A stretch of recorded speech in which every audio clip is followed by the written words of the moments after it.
Yeah, let's do it.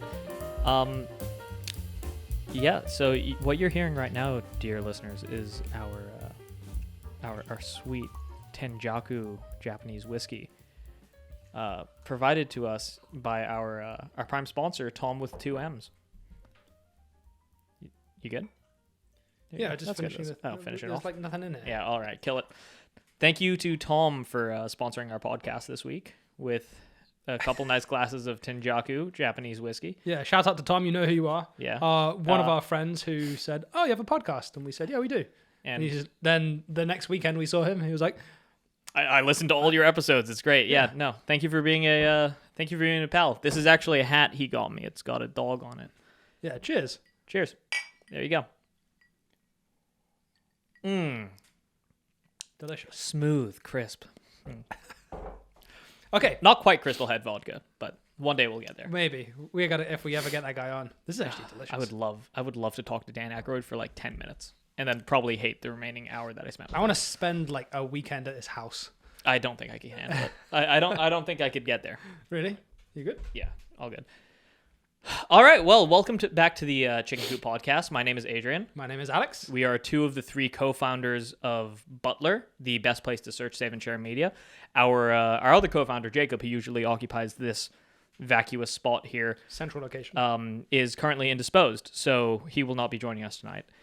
But yeah, we're the co-founders of Butler. Butler is the best place to search, save, and share all of your favorite media. It is a mobile app and soon webpage. Yep. Where if you say you're having, Alex and I are having a conversation, and he says, well, if you really like Star Wars, you should check out The Hidden Fortress by Akira Kurosawa. We should make we should act out a bit. Hey, Adrian, I saw this really cool TV show. I think you'll love it. It's called Yeah, you're The terrible. Handmaiden's Tale. That's not even what it's called. Yeah, so if he says you really like Star Wars, you should watch Akira Kurosawa's Hidden Fortress. I can look up in 60 seconds or less, Hidden Fortress, see what it's about, add the note, Alex told me to watch this because he said I like Star Wars and this is Lucas's main inspiration. Yep. 100 characters or less, save it, put my phone back, forget about it. And in a year's time, when you're like, what should I watch tonight? You can look and go, oh, yeah, Akira Kurosawa's Hidden Fortress. Why did I save this? I have no idea. Oh, there's a note. There's a note there. Oh, this person told me to watch it because of these reasons. My buddy told me to watch it, and here's his account, and here's all the stuff that he loves. And when I click that, I'm like, it would be nice to watch this tonight. Where can I watch it? Oh, handy dandy. You just scroll down the list. It's right there. And if it's not available in your region and you have a VPN, you can actually click and change your region to see where it's available. And the kicker is, this is not just for movies. It's for TV shows. And TV seasons. And TV episodes. And books. And games. And comic books. And podcasts. Graphic novels. Podcast episodes. It's for everything. All encompassing. Butler is the best place to search, save, and share all of your favorite media. Hell yeah. Yeah. So you want to give us a little update on what you've been working on? So, I mean, for the past couple of months, I've been working hard basically redoing all of the very first batch of code that's being used in the app currently to be scalable. And at the moment, the current app as it stands in production that you can access does movies and TV shows. And in possibly a week's time, probably 2 weeks' time, we'll be releasing a big update that will make the app not only faster and just easier to use and a little prettier, you'll now have movies, TV shows, TV seasons, TV episodes, games, podcasts, books. And then in a future update after that, we're going to add music and some other things. But yeah. So, and also possibly lists. Yeah. So we can get into that later. But at least for me, the main philosophy is I want you as a user to spend the most time in public with your friends talking about stuff you love. I don't want you to get sucked into this app while you're having a conversation and forget about the outside world. I want you to put this back in your pocket and come back to it when you're ready to actually, watch stuff, consume your favorite media, look for interesting things, browse, find new things. And then what we will eventually start doing is cross-referencing all the different types of media, all the different things that you have saved. Say you've saved these 10 books and these 20 movies and this 10 games and some music. We will amalgamate all of that and figure out, based on that broad spectrum of your interests, you're probably going to like this or this or this podcast or this album. I mean, ultimately, to borrow a phrase from Arrested Development, I would like this to be the world's first anti-social media. Yeah. Yeah. Yeah. And also, we'll add a social media. We have plans to add social media aspects to it, so add Adrian as a friend, and I can see, oh, Adrian's watching this tonight, or this is his list of top 10 horror genre movies. Yeah. Yeah. But anyway, that's a brief overview. Not so brief overview, but yeah. It is, what day is it today? It is the 24th? 24th of January. So yes, sir. Hopefully by the end of the month, and if not, by the first week of February, the new update will be out. At the moment, the app is completely free to use. So, yeah. Download it. All the links are in the description. www.trybutler.app.com. Yep. Use it. Give us all the feedback. We can take it. If you hate it, let us know why, please. Oh, please. Constructive feedback. Actually, if you hate it, that's way better for us.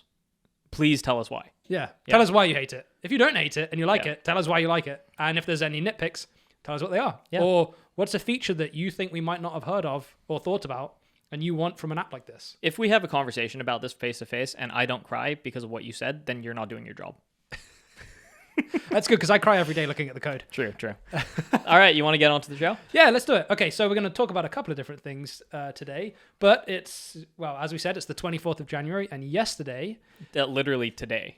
This morning, the Oscar nominations have came out, and they're actually very interesting. Yeah, it's actually the first year in a long time where even the movies that I haven't yet seen are things that I really, really want to see. Yeah. Everything on the list actually seems like it is deserving of its place. Pretty much everything on the list. I think there's a couple. I think there's things that I have complaints about and would like to change, but, oh my God. Yeah, that's a great noise to have.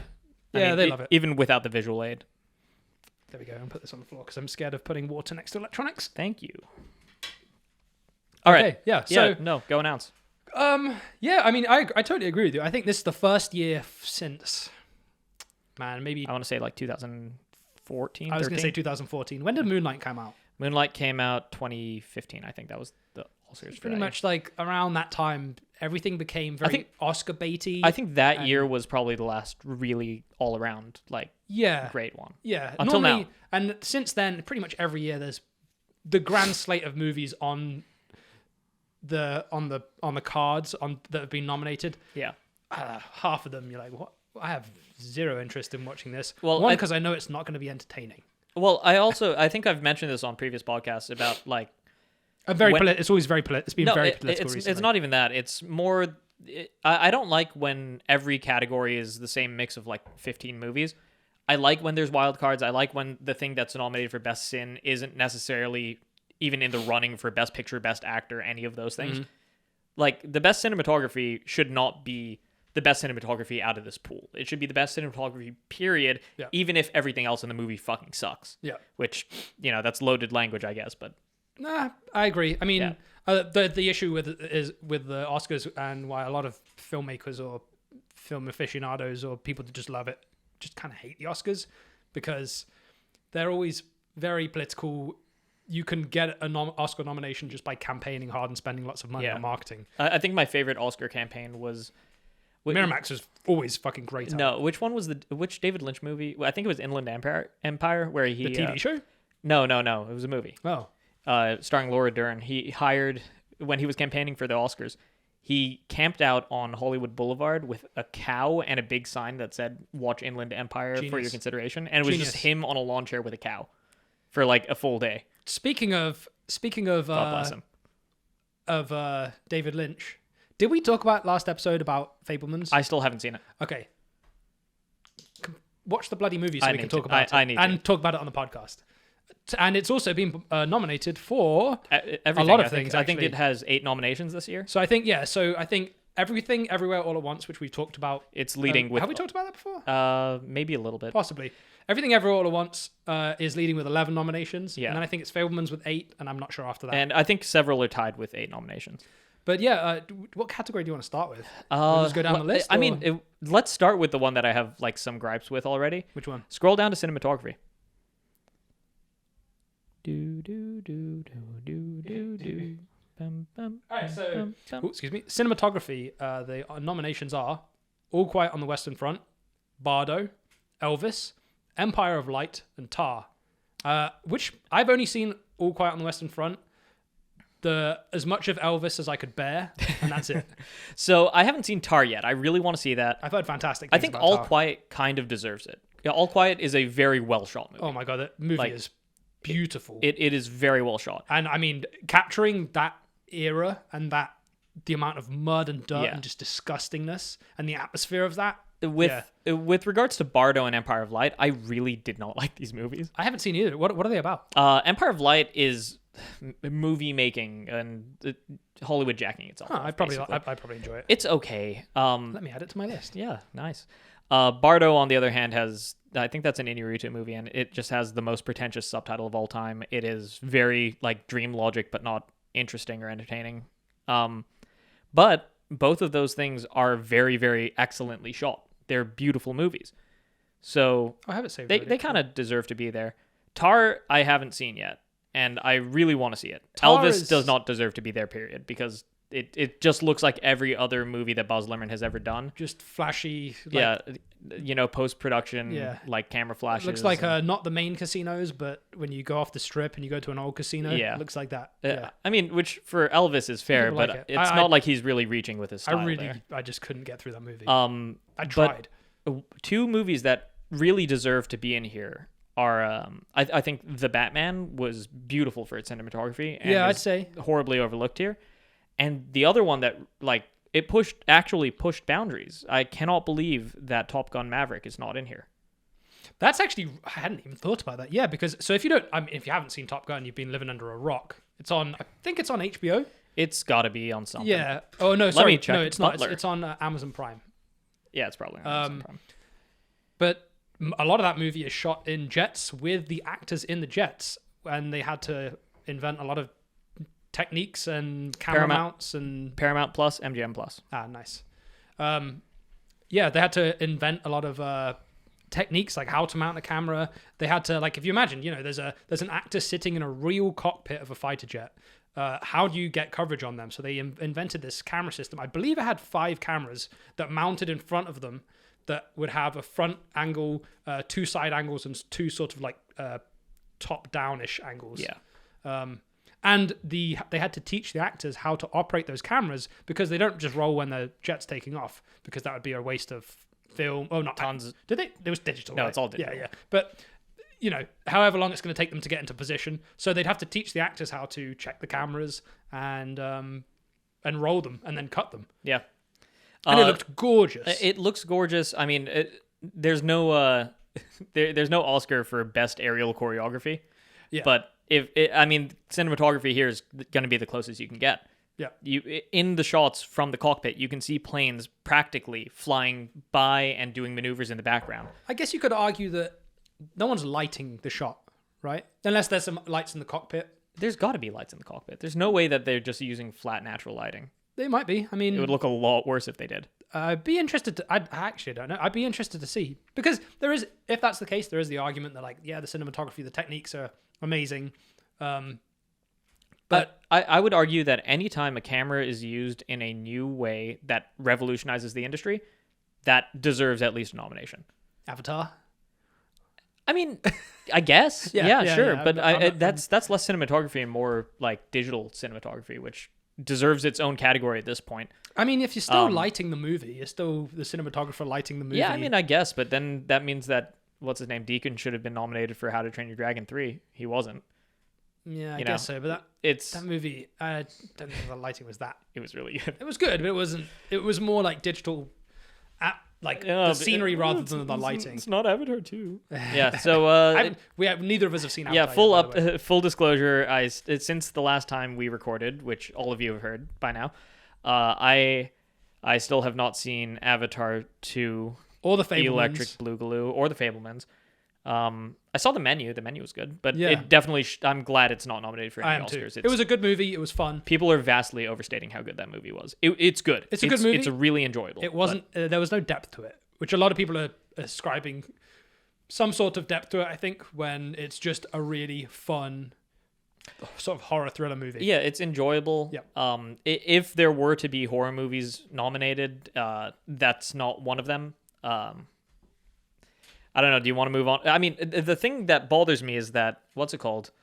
Top Gun Maverick was nominated for best adapted screenplay. Which, I mean, if you want to zoom to that next section. Okay. Scroll to screenplay stuff. Well, I think that's just to wrap up cinematography. Yeah. All Quiet on the Western Front, really interesting. Tar, from what I've seen in the trailers, looks really gorgeous. I'm sure. I think I would have slotted... Got that clean, Swedish-looking lighting in it. I would have replaced Elvis with Top Gun Maverick, and failing that, Batman.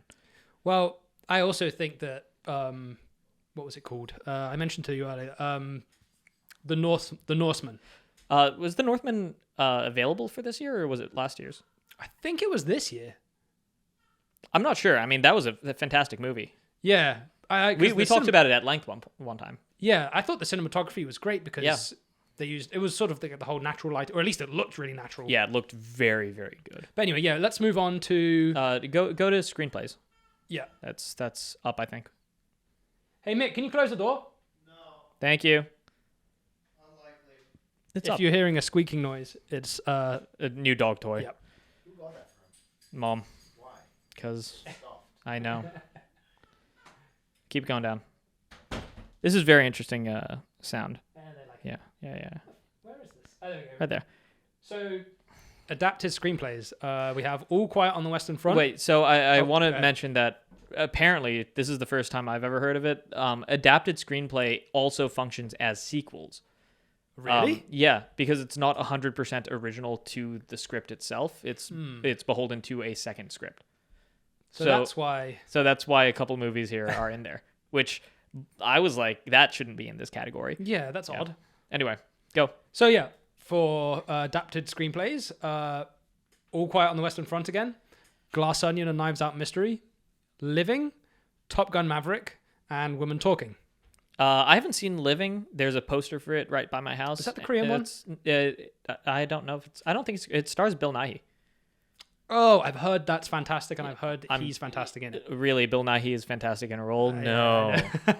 He's so good. He made a CGI squid-faced monster amazing. Like, Yeah. there's nothing... Yeah. Did Pirates of the Caribbean, did that one or any of them win anything? I think they were nominated at least. I don't remember. They must have won for VFX. They must have. I mean, it depends. It depends what the competition was. Dead Man's Chest was the one with Bill Nighy. Yeah, I mean, he was great. That movie is what? I think that's from 2014. You know, let me just. 2014? Are you kidding me? Was No, it that's earlier? like 2006, 2007 maybe. Anyway, so we have. I haven't seen. Yeah, Living. no, you're right. Dead Man's Chest was 2006, and that CGI is fucking phenomenal. I mean, it holds up really well. It holds up perfectly. Anyway, so like I haven't seen Living, I haven't seen Women Talking. I'm interested in both, but not enough to really make my ass out to the cinema. Yeah, I'll wait for them to come to a streaming service. All Quiet was a really good adaptation for as much as I don't understand German. What's it based on? Because there It's was based an on a original. novel. It's a novel that was written like just after World War II. Because the first, let me look it up. The first All Quiet on the Western Front came out like right after the war. It's a book. It's written from the perspective of somebody in the trenches. Oh, interesting. On Butler, we have 3 of them. Yeah. 1930, All Quiet on the Western Front, 1979, and 2022. Yeah. I didn't realize there was 3. Well, I mean, it's public domain. Yeah. It's not like anybody's really stopping them. You can make another one this year. That movie is great. It is. If you haven't seen it, it's tough. It's a harrowing movie. I mean, the book is like that too. Yeah. We had to read in high school. It's about the Western Front in World War One, trench warfare between... It's from the Germans' point of view. It's a movie in German. And it's... You follow basically a soldier as he goes from being like an enthusiastic boy, a teenager, to first time on the front line to he's just now a veteran. Put through the meat grinder. Yeah, he's a veteran after like I don't know the time frame, maybe a year. Yeah, it's really not that long. Yeah. I mean, I can't really speak to how well the screenplay was written just because I don't speak German and I don't know how well the lines were actually written. I'm sure it's great, just from the fact about how the movie was. Yeah, the movie was emotional fantastic. Toll it takes. I mean, I watched it in 2 sittings. I couldn't get, and a lot of people I know couldn't sit through it for 2 hours and a bit. Yeah, but how much of that is just the subject matter versus the writing itself?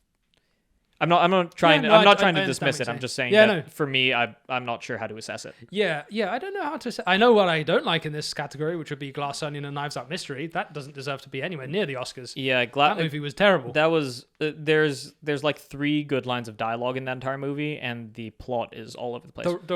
The story and the writing were atrocious. Yeah, And if you like that movie, I do not know what's going on inside your brain. yeah. That was one of the dumbest movies I've seen in a really long time. I mean, the movie even tries to lampshade how dumb it is by saying the whole like it's so dumb it's brilliant. No, it's just dumb. Like that feels like it was written about the movie and kind of a dig at people who actually like it. Right? Yeah, I mean, I was so disappointed. I wanted to love this movie because I'm admittedly I'm not a big Ryan Johnson fan. I think we might have talked about this last time. We might have. I like Ryan Johnson. You like fairly him? Enough. I don't. The only movie that I like that he's done is the first Knives Out. I thought that was fantastic. I really liked the twist on the murder mystery Agatha Christie novel, and I was really looking forward to a great sort of Benoit. What's his last name? Benoit Blanc sort of franchise. And now I have zero interest because this movie was a struggle to get through and made me angry watching it. And then immediately after, I went and watched what was that other good murder mystery with the Sam Rockwell in? Oh, See How They Run. See How They Run. Also does not deserve to be anywhere near the Oscars, but it was very good. Yeah, that movie was light years better than Knives Out. Knives Out had a lot of problems for me. I don't think I could spend an hour. Yeah, I don't think we should talk about it for too long, but simply having cameos in your movie does not make the cameo good.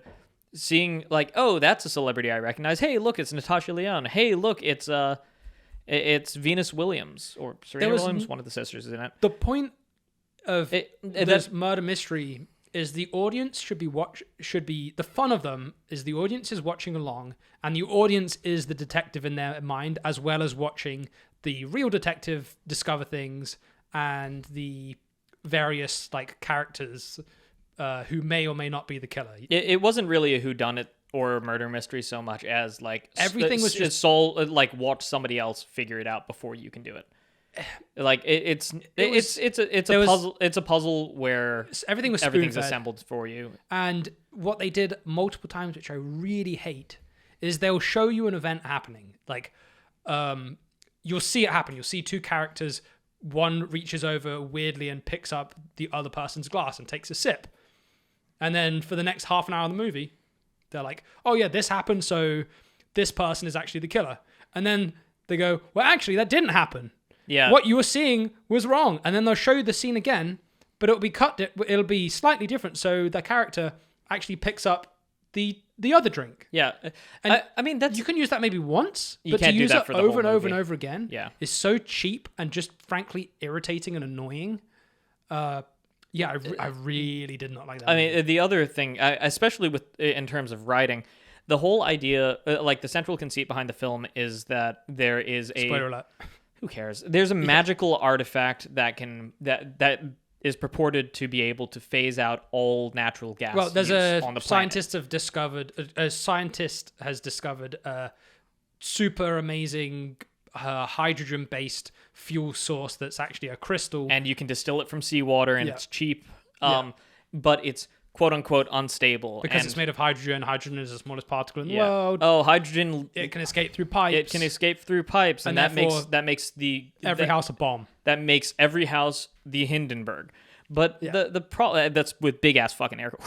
Hindenburg. But the problem I have with that is like in the movie, that's the purported problem why it's unsustainable and we should just stick to natural gas. Yeah.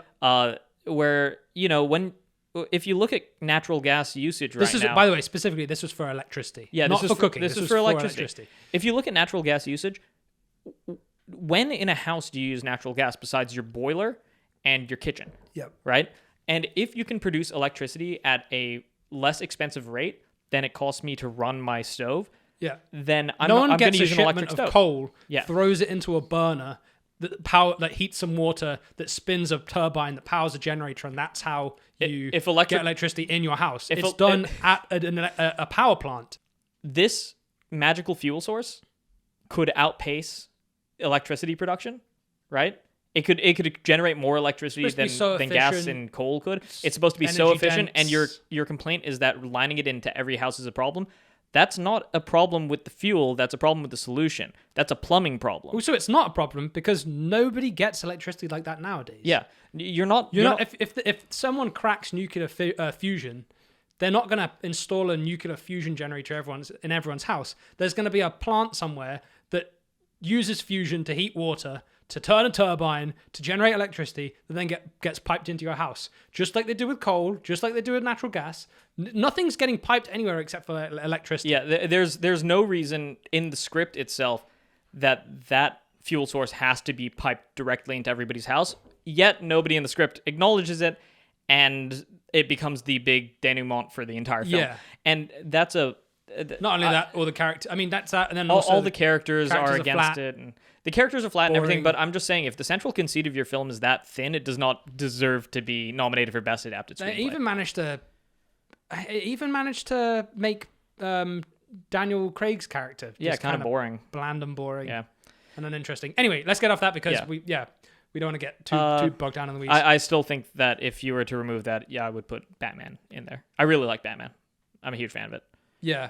I can't think of anything else that I'd put in there. Yeah, for Best Original Screenplay, I haven't seen Banshees yet, and I haven't seen The Fabelmans.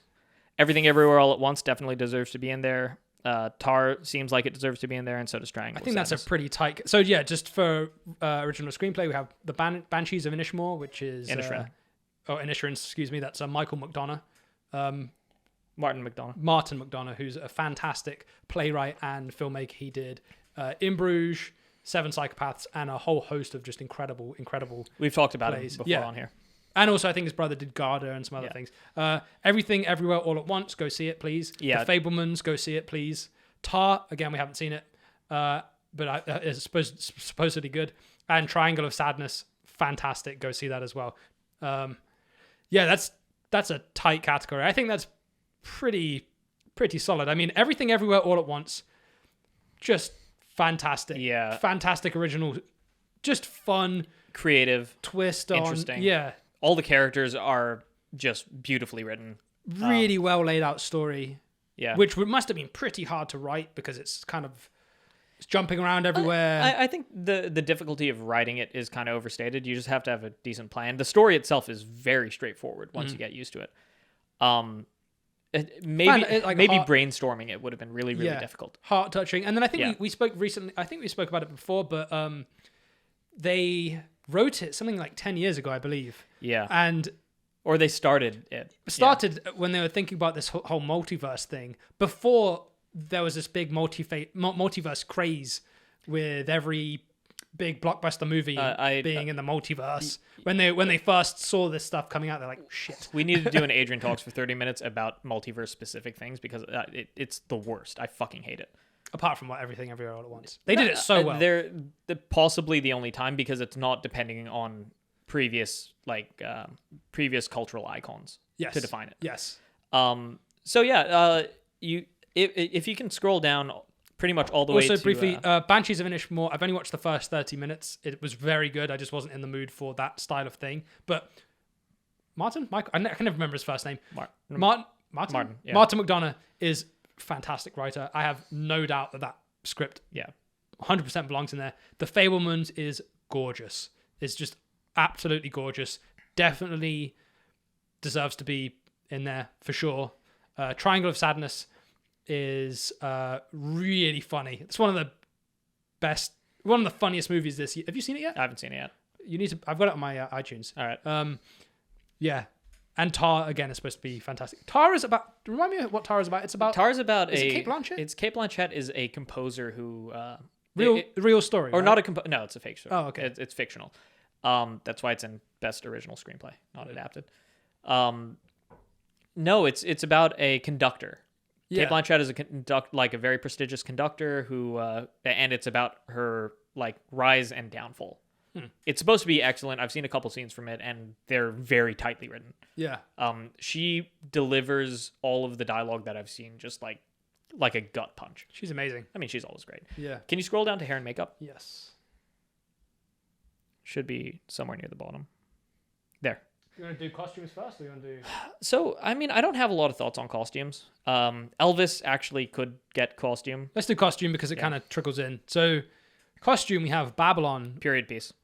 which I haven't seen. That's Damien Chazelle's new movie. He did La La Land, he did Whiplash, and he did First Man. Yes. All fantastic movies. I'm a huge fan of him. I haven't seen Yeah. Babylon yet. I know a couple of people that worked on it that loved it as well.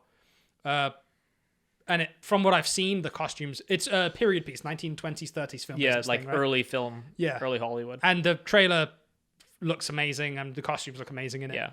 Yeah.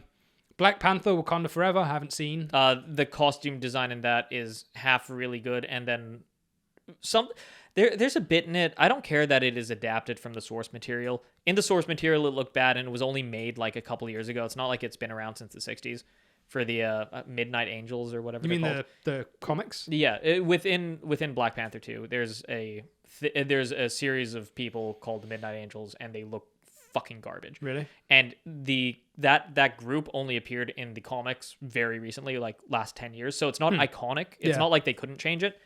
And they chose to adapt it 1-to-1, and it looks garbage, and the film even acknowledges how bad it looks. Really? Like, one of the characters in the film says, "Ooh, that's disgusting," and they continue on with it, which, if you need to justify it within the film like that, just make a cooler costume. It's really not that hard. It's not a really fun bit. It's not a fun bit, and there's no payoff to it. It's just you're lampshading your own failure. Elvis. But the rest of the costumes are really good, so...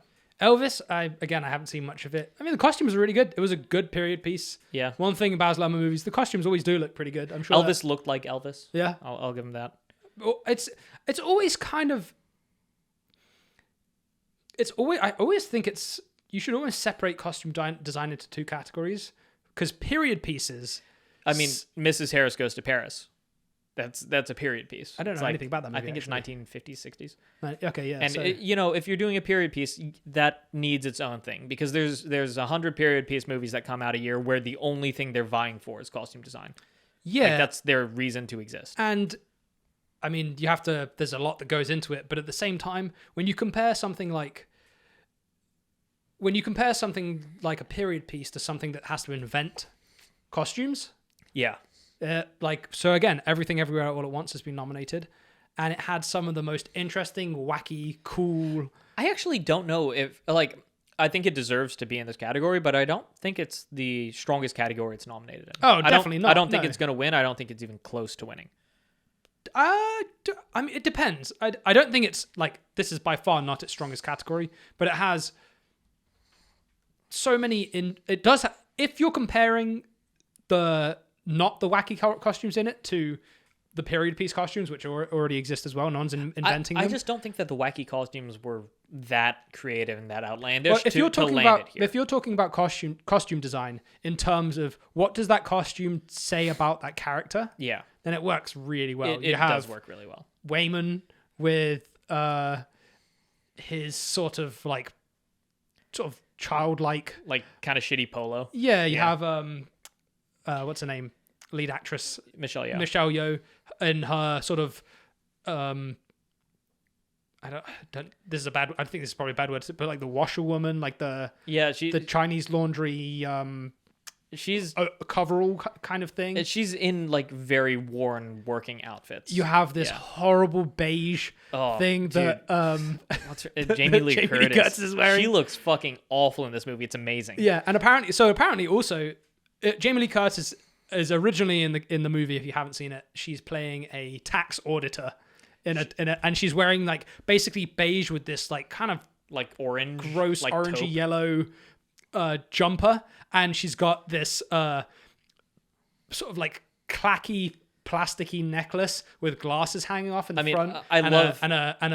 On her left arm she's got a wrist brace from carpal tunnel from typing or whatever. I mean, I love Jamie Lee Curtis. Those were her ideas. Apparently. Really? Yeah, apparently she's in great. And she said, I think I need this, and I need this. She looks like a fucking Vogon in that. It's terrible. Oh, it's amazing. Yeah. And then, I don't know. I think I think that it's a very lived-in set. I don't know if it deserves costume design tops more than anything else that came out That's this year. True, but it definitely deserves its... I think it deserves its place in this. It deserves it has recognition, and that's what really maybe matters. I just don't understand what these movies are being ranked on. in terms of costume design. Because let me just look up who won costume design last year. I have no idea. While you're on that though, I'm gonna move on to makeup and hair. All Quiet on the Western Front. Fantastic. The Batman, Black Panther, Elvis, and the Whale.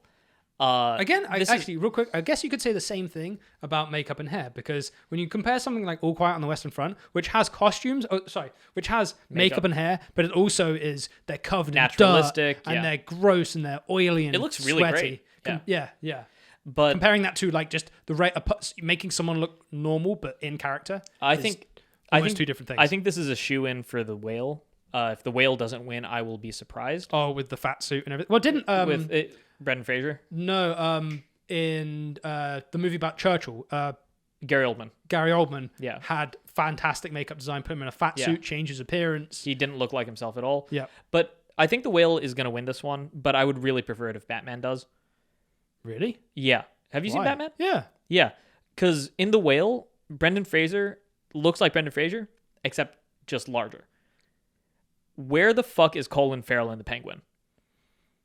Well, yeah, that's true. He doesn't. He is virtually unrecognizable. But he is physically a different person. But I where a lot of the complaints, I don't think the prosthetics were nearly as good. I think they were really good. No, I'm not saying they're not bad. But if you look at the conversation around the Batman, a lot of people were saying, why did they even cast Colin Farrell in this when they could have cast an actor who just looked like that? When they could have just cast Richard Kind or somebody. Yeah. He doesn't look like himself, and he doesn't act like himself, and he doesn't sound like himself. I 100% think that alone, regardless of how good the rest of the movie looked in hair and makeup, which it was great. Yeah. I think that they nailed the way that what's his name looked, Robert Pattinson. I think they nailed his appearance in that. They really got him gaunt and moody, and his hair was all fucked up the entire film. So if you're saying, but what is that? So what do you think the category is really? Are you voting on? I mean, the problem is it's not that. It's quite political. But would you, in an ideal world, what are you voting? Are you voting on how well did the hair and makeup overall sell the character in the movie? I suppose, yeah. That's or the quality of the hair and makeup. It's a combination of both, isn't it? Right? Like if it sells it, but it's not really advancing technique and it's not doing anything new or interesting, then it's kind of hard to rank it. So last year, a movie called The Eyes of Tammy Faye, which I haven't seen. Oh yeah, no. Jessica Chastain and Andrew Garfield. Look up a picture of that. And then other things in that was Dune, House of Gucci, and Cruella. Yeah, no, Eyes of Tammy Faye definitely deserved to win. Mostly because House of Gucci also had an actor in a fat suit, and that's like the new good thing. But it was Jared Leto, and he couldn't move his mouth. Oh, where was 20,000 Years of Solitude? Was that last year or this year? That was this year. 3,000 Years Longing. That's the one. That wasn't nominated for anything. No, it wasn't. I mean, talk about amazing. Actually, that's crazy. It wasn't nominated for anything. Yeah. You've seen it, right? I still have not seen it. Oh my god! Yeah. The I've only heard great design, things about the production design. I thinking that's been horribly snubbed. Actually, wow. Yeah, I only just realized that. Also original screenplay that could have been easily nominated for. I guess George Miller doesn't really campaign for that kind of. Although they gave him a campaign for Mad Max, right? Yeah, and Happy Feet got a lot of awards too. Yeah. I wonder why that wasn't nominated. Anyway, are there any specific categories you'd like to talk to, or do you just want to go down and do? We can skip over some that I don't really. Okay, so let's see. Let's talk about best supporting actor for a second, because that's a really interesting. Let's do the ones that people don't care as much about, and then we'll go up and do the interesting ones. I can't talk about any of these shorts because I haven't seen any of them yet. So sound. I haven't seen. The shorts, documentary shorts. I haven't seen. Oh, Batman wins on sound. Batman or Top Gun? Oh no, All Quiet on the Western Front was amazing. Batman. Bum, bum, bum. No, we're not talking about music. We're talking about sound. Oh yeah, but the sound of that movie was amazing. The sound is great. I just think that the Batman was very bold in that most action scenes were not scored. Most of them were just sound design. Well, we have in the sound category, All Quiet on the Western Front, Avatar: The Way of Water, The Batman, Elvis, Top Gun: Maverick. Again, Elvis was just Baz Luhrmann. It's just indulgence and loud. It's maximalism. I haven't seen enough of it to judge it on the sound. I don't think. It's every other Baz Luhrmann movie. So I think Man, I don't know. That's of those 5 movies. Well, yeah, I was gonna say Where's Everything Where Everywhere All at Once, but that was more music than sound effects for sure. I don't know, dude. All Quiet on the Western Front was so atmospheric. The music added, the sound effects were spot on. Yeah, really putting they, in that. they Like, were. what about? I'm not what saying about- it was worse. So I'm the just saying. scene when they've stormed into the French trenches, Yeah. and they open a flap, they go into like a little bunker, and they find all that food, Yeah. and they're eating that food, and then they hear something, they hear rattling, Yeah. and they go out, and it's the English, I think of the English tanks, Yeah. coming towards them. Oh my god! And they're just unwavering and Yeah. just forward. Yeah. The whole W. Yeah. No, it's the Top sound Gun. The Top sound was design just- was really good. I think that's being hurt for me because I didn't see it in the theater.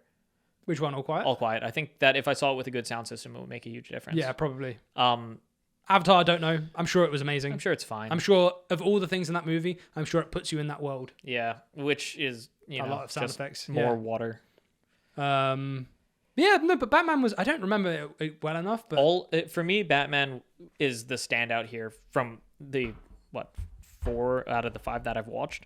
I think that with Batman, it was just the sound design is inescapable, and the score and the licensed soundtrack were so minimal that the sound design is the score of the film.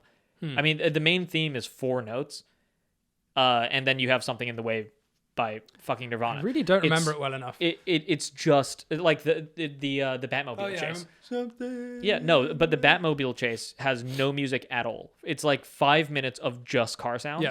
and it is so engaging. I don't know if that's because of the sound or because of the visuals or because of the editing, but I wasn't bored, and I didn't find it like any less emotional watching that scene without a score, which I think is a major strength to the film. Yeah. And I think that if you added a score, it would have actually cheapened the scene. The only thing I maybe wouldn't fit in this category, don't know about Elvis, but Top Gun Maverick was a lot of music, but I don't necessarily remember the sound standing out to me. I mean, I'm sure it was incredible. There was enough that didn't have music where it's just jet sounds, but it's kind of one note. Yeah. It's fine. Visual effects, All Quiet, Avatar, Batman, Black Panther, and Top Gun. I mean, we all know the answer, right? It's Avatar. Avatar should win. Yeah, I mean, Avatar's gonna win. You don't even have to see the movie to know. Yeah. The CGI on that is insane. Yep. Top Gun had so few visual effects, and when it was there, you could actually tell because everything else was so high fidelity. I don't necessarily remember. There's a specifically? couple shots where like missiles launch or Oh, where yeah. the jets are flying, where the lighting is just when they're flying through the thing and, Yeah. and the the missile turrets. Yeah, I do know what you're talking about. So I think Top Gun doesn't even deserve to be there. Black Panther had some wacky CGI. I think the Batman was very naturalistic with its use of I visual have effects. no idea how much visual effects were on All Quiet. It's but got I'm it- sure there was a ton. You think those tanks were practical? Yeah. You think they actually had practical tanks rolling I actually over people? do think they had some practical tanks. Yeah. They must have had like Made for the hero shots. made of like plywood. Yeah. I've been inside those tanks in London. There's the Imperial War Museum. Yeah. and you can climb inside them. They're pretty. They're tiny No, those are huge. on the inside. Yeah, it's like a big metal shell. They didn't I have guess. like There's no padding. they weren't like advanced at all. I Yeah. mean those tanks were actually horrible because they would break down really easily and then you just stuck inside. Yeah. Here, scroll all the way to the top and let's just do a round of predictions real fast. And Well, then we so can move yeah, on. let's see. I just want to see if there's anything else we want to talk in depth about before we do proper predictions.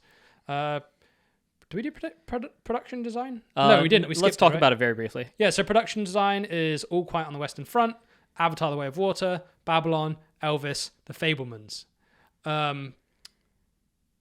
All pretty strong. I haven't seen the lion's share of these. Of the ones I've seen. I mean, again, Avatar: The Way of Water. The whole fucking thing is production design, basically. Or CG. I mean, like how much of it? I mean, both. You have to design the world, right? Yeah, that's not production design. That's VFX. No, it's production designs it. VFX makes Alright, it. If you say so. Yeah, I mean, yeah. I don't Like the know art how in that the counts. I don't know whether again if that's the case, then all animated movies should be eligible for production design. If they're not, then it's unfair. I don't think so. I've never seen I'm not one. sure. I've never seen one besides Avatar: The Way of Water being nominated. The fact that Avatar: The Way of Water is in the live action category and Marcel the Shell with Shoes On is in Best Animated doesn't make any seen that. fucking sense to me, because both of them are probably equal parts animated and live action. Yeah. Yeah. I mean, honestly, I haven't seen Babylon, but from the trailer, it looks beautiful. phenomenal. Yeah. I can't remember off the top of my head. There was one that I thought got snubbed for production design. Oh, well, I mean, yeah, obviously, 3,000 Years of of solitude or longing, whatever it is. You flub that every time. I can never remember that bloody name. And there are a couple other ones that might fit into there as well, actually. Okay, let's do, what else have we talked about? Just go up to the top. We'll talk about everything on the way down. Well, I'm just looking to see if there's any, like, music was... We'll talk about it on the way down. Original song? Yeah. Here, This is Life, Everything Everywhere at Once. That's going to be a hard choice. Okay, let's start with Best Picture. Okay. Run it through and just give like one sentence on what you think will win and why. Okay, 1 second. Fill some dead space. So for Best Picture, we have All Quiet on the Western Front, Avatar: The Way of Water, Banshees of Inisherin, Elvis, Everything Everywhere All at Once, The Fabelmans, Tar, Top Gun Maverick, Triangle of Sadness, and Women Talking. What do you think?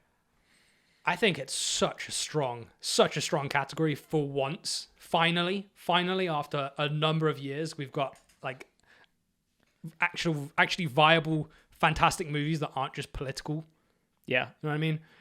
And not just that. They're all films that are just films. It's like going to the movie and coming out being entertained, properly entertained, like going to see Raiders of the Lost Ark in the cinemas or something. And kind of invigorated and inspired. Even with Elvis, it made me want to make a movie that was better than it. You know, that's not like such a dig at the movie. I'm finishing this still. But it did feel like filmmaking, and it felt like cinema. I mean, two movies. Even Top Gun Maverick is the only movie that has made me want to drive that fast and that recklessly.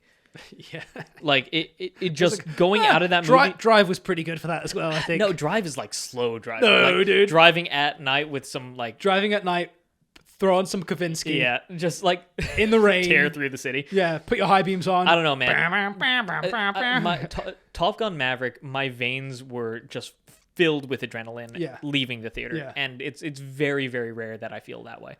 I think that it's a toss-up between Fabelmans, which I haven't seen, and Everything Everywhere All at Once. I do too. I think Everything Everywhere All at Once is a darling right now. It's doing very, very well. Everything Everywhere All at Once, apart from all the other things about it, it was such a fucking fresh movie to watch. It's new. In terms of also inspiring other filmmakers. Yeah. I watched it on my own to start with, and then I watched it again with, I think, Mick, and then again with both of you. Yeah. And every time as a filmmaker, it makes you want to just go and make movies. It's so inspiring. Same happened with the Fabelmans. I still haven't seen the Fabelmans. I need to get to it. I'm getting to what I really like about the Fabelmans is I tweeted about it is I think a lot of artists feel that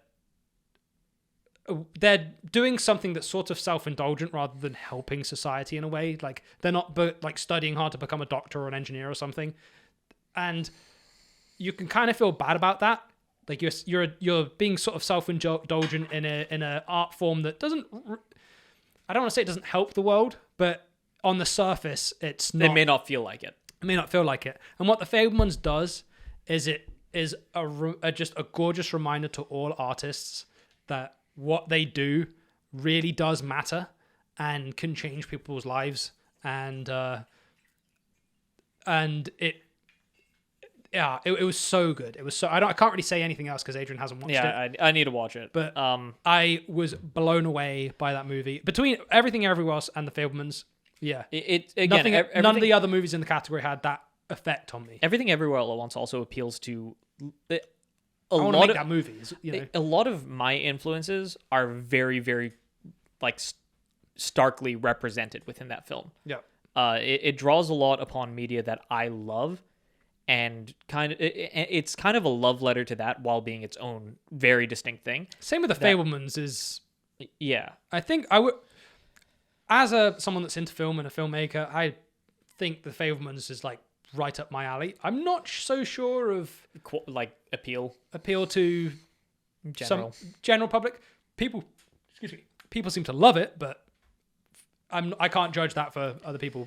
But for me, it was, especially because Spielberg, and seeing his origin story, which I think a lot of people were moaning about how the film. The negative criticism is it's like this self-indulgent, autobiographical thing. Who cares? Oh, it couldn't have been like this. Before the movie came out, for years I've read about the exact stories that were represented in that movie. And why is it okay to make a biopic about Johnny Cash, directed by somebody who's not Johnny Cash and starring somebody who's not Johnny Cash, but a man making a movie about his own life who is I wonder himself what his motivation was to make the movie. Who fucking cares? He's Steven Spielberg. He can make whatever the hell he wants at this point. I mean, I think at this point, I think he's just doing a victory lap. He did West Side Story, which he's wanted to do his entire life. He did this, which seems like it's recreating all of the things he always wanted to do and just didn't have an excuse to do. Yeah. I think it's because he's probably just sort of the story when you remove Spielberg, just when you watch it, the story is about a lot of things. It's about not fitting in. It's about how a child deals with divorce. It's about how you. But those are all of his movies. Every single one of his movies is about that. Yeah. So it's a capstone, and I mean between him and John Williams doing this as like, I mean Williams is said he's going to retire after Indy 6 or Indy 5. Did he? Yeah. I thought was that after he retired and then he said you can't say no to Spielberg. Yeah. And then he came back for this and then did Indy 6 and then he's out. Sure. But so he'll be back for he'll be back for the next Spielberg movie. But between him and Spielberg, and they're both getting up there in years. This is what, 78 now? Spielberg? Yeah. Yeah, and John Williams is like 90. 90 something. Yeah. They're just doing a victory lap. Who cares? Oh, why is he doing this movie? Because he fucking wants to, and he did a good 76. job, so let him. You know, my dad almost ran him over. Yeah. Apparently he was driving. Mick almost ran over Stan Lee one time. Really? Yeah. Yeah. Apparently my dad was driving through somewhere in LA. Yeah. And this guy darts out in the crosswalk. My dad stamps on the brakes, and he looks at him, and it's Spielberg. Nice. Yeah. So I think that Best Picture, it's a toss up between those two. Actor in a leading role. You want to read this one off? I'm just looking at. In terms of Best Picture, if you're going to pick like a weird one that should win, possibly, I mean, I think Triangle of Sadness. I figured you were going to say that. But then, they're all so strong. They're all Banshee. Really good if you like these sort of slow burn, interesting dialogue pieces, Banshees of Inisherin. If you like, it's written on the screen. You can just read what it says. Inisherin. It's because the play is called. Yeah, I know. It's a different play. Woman Talking I haven't seen. I don't know much about it. I mean, Top Gun is something that reinvigorated theater-going cinema. Top Gun is a fucking blockbuster. Okay. It is the blockbuster of the last couple of years. Yeah. And I mean, I think it's probably the best blockbuster, like the most invigorating blockbuster since Endgame. It's infused life back into going. People just want to go to the movies, and they don't want to be talked down to. They don't want to be talked down to. They don't want to have today's political standings or goings on or whatever shoehorned into every fucking plot because it's. I don't know why people do that. Even if it's important, even because it's important, that's not a good enough excuse to make that about everything about it. Yeah, it's so draining. I want to go to the movies when I was a kid. I want to feel like walking in. When you're a kid, you walk into the movies. There's that red carpet. Everything's sort of red and dark. You go get some popcorn and you go through a portal into another world. You sit down and then you wake up again 2 hours later, and that's what Top Gun Maverick. Ideally, you felt something. Yeah. That's what I mean. Like, you basically dream for 2 hours and then you wake up again. Like, Top Gun is one of those movies where you watch it and you reappear on the other side. Yeah. You don't like, oh, I need to pee. Oh, I need to grab some water. I'm going to shuffle around. Let me check my phone. It's a fucking blockbuster. Thank God. And I want to see much more of those kinds of movies. God bless Joseph. Because that's been my biggest issue with a lot of the Oscars, at least for they've all been statement pictures. And this year it feels like a very stark departure from that. And thank you to Tom Cruise and whoever the other producers were for... Joseph Kosinski is the director also. Oh, yeah, he's so good. He's fantastic. Insisting on... Unwavering, and coming out... Unwavering vision, unwavering passion. I mean, that movie... deserves to be in Best Picture, not because of the quality of the film itself, but because of the implication. Also because of the quality of the film. But because of the implication for cinema as an art. Yeah. Which is weird to say about fucking Top Gun, right? Like it really vulnerable. Yeah, exactly. Like, yeah. Anyway, let's go on to actors. Also, I think we spoke about it, but it was so good how they treated. Remember when this was like one sentence? I know. Well, whatever. Yeah. It's our podcast. We can go as long as we want. Val Kilmer was great, also. Yeah. Like it That's very what I mean. respectable. Like such good writing, and like having there would have been so many more movies that would have just made the fucked movie that up about or that. made it also, gross. Yeah. Made it kind of Icky. gross, as in like we get everyone who is in that world knows what's going on with Val Kilmer. Yeah. That was the best way of adding him into the movie without being like, hey, look, we're adding him into the movie as a statement piece, or giving him too much to do. Yeah. You know? Insisting that he's in the movie was great. Yeah. Anyway, actor in a leading role. Oh, they also billed him first, I think. Yeah, they did. Yeah, I they believe billed Val did. Kilmer first, which And is also, fucking again, crazy. Everything And all the supporting cast before Tom Cruise. And also, Everything Everywhere All at Once. Yeah. What I think I spoke about this before as well, but what blew me away, and I have so much respect for those two directors, the Daniels, the first people that come up after the mandatory credits. So there's mandatory credits that are in like above the line, yeah. producers, director. The first people that are in the credits before anyone else is the PAs, before the actors, before everyone, before the actors, the director. I mean, that's in the thing, but I thought that was. I have so much respect for the Daniels for that. So much respect. Anyway, actors in a leading role. We have Austin Butler in Elvis, Colin Farrell in Banshees, Brendan Fraser in The Whale, Paul Mescal in Aftersun, which I haven't seen, and Bill Nighy in Living, which I haven't seen. Yeah, so I've seen. Well, you haven't seen The Whale either, have you? I have not seen The Whale, but given the press any of those movies? No, I haven't actually. Yeah. No, I saw Elvis. You watched it all the way through? Yeah.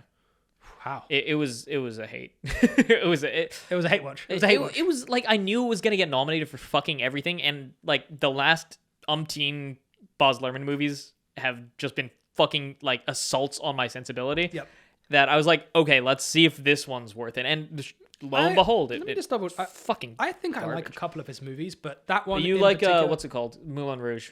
Moulin Rouge. I haven't watched it. I think Chicago is okay. That's him. Right? Is it? I think thought so. Chicago was incredible. Let me see. Baz Luhrmann. If only there was a handy dandy app for this. Chicago. 1 second. 2002. Rob Marshall. Okay, so it wasn't even Baz Luhrmann. Never mind. It was just kitschy and stylish, and that's why I thought it was him. But it was good, so it obviously wasn't. Baz Luhrmann's done The Great Gatsby. Great Gatsby. I hated that movie. Terrible. Let's see. If you wanted to do like a modern day version of The Great Gatsby, just do a modern day Australia version. from 2008, which I'm fucking actually garbage. Really, man. I'm interested in watching that. He did Romeo and Juliet, the one with the Baz Luhrmann one. That was fun. I like that movie. Yeah, that was because it was before he had a budget. That was actually that's only the third movie he's done. That was really fun because it was a modernization of Romeo and Juliet. With Claire Danes and Leo. Yeah, that was fun. That was really fun. I remember studying that in English class. You know? Yeah, I mean, that's the one that they used to get people into it. Yeah. Moulin Rouge I thought was really fun. Ugh. I haven't seen it since I watched it with a girlfriend at the time, Yeah. and they were like, let's watch Moulin Rouge. And it was good. I enjoyed it.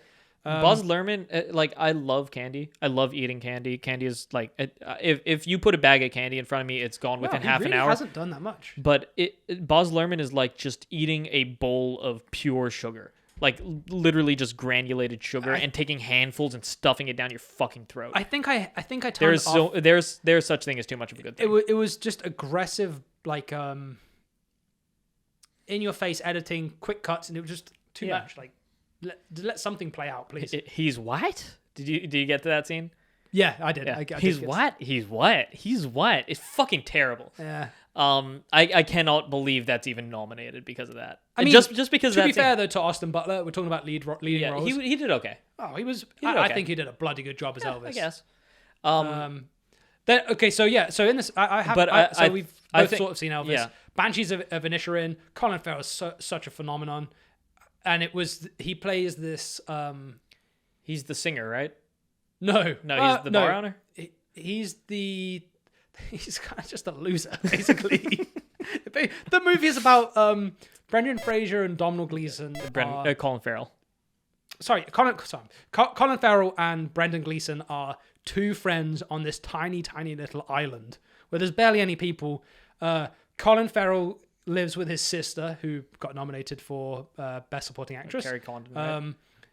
He's kind of a simpleton. I think he's a farmer. He's got some cows. And they're both just kind of like Brendan Gleeson's character is a musician on the island, plays violin, writes songs, and basically Domhnall Gleeson's character is getting older. He's older than this other guy. The other guy is kind of simple and kind of boring, and Domhnall Gleeson realizes. Yeah, You're all over the place. I know. He realizes too many fucking names. He realizes that he's getting later in life and he's just wasting all this time talking to this idiot, basically. Well, not an idiot, but he's just kind of simple. And is that the description of this podcast? Yeah, maybe.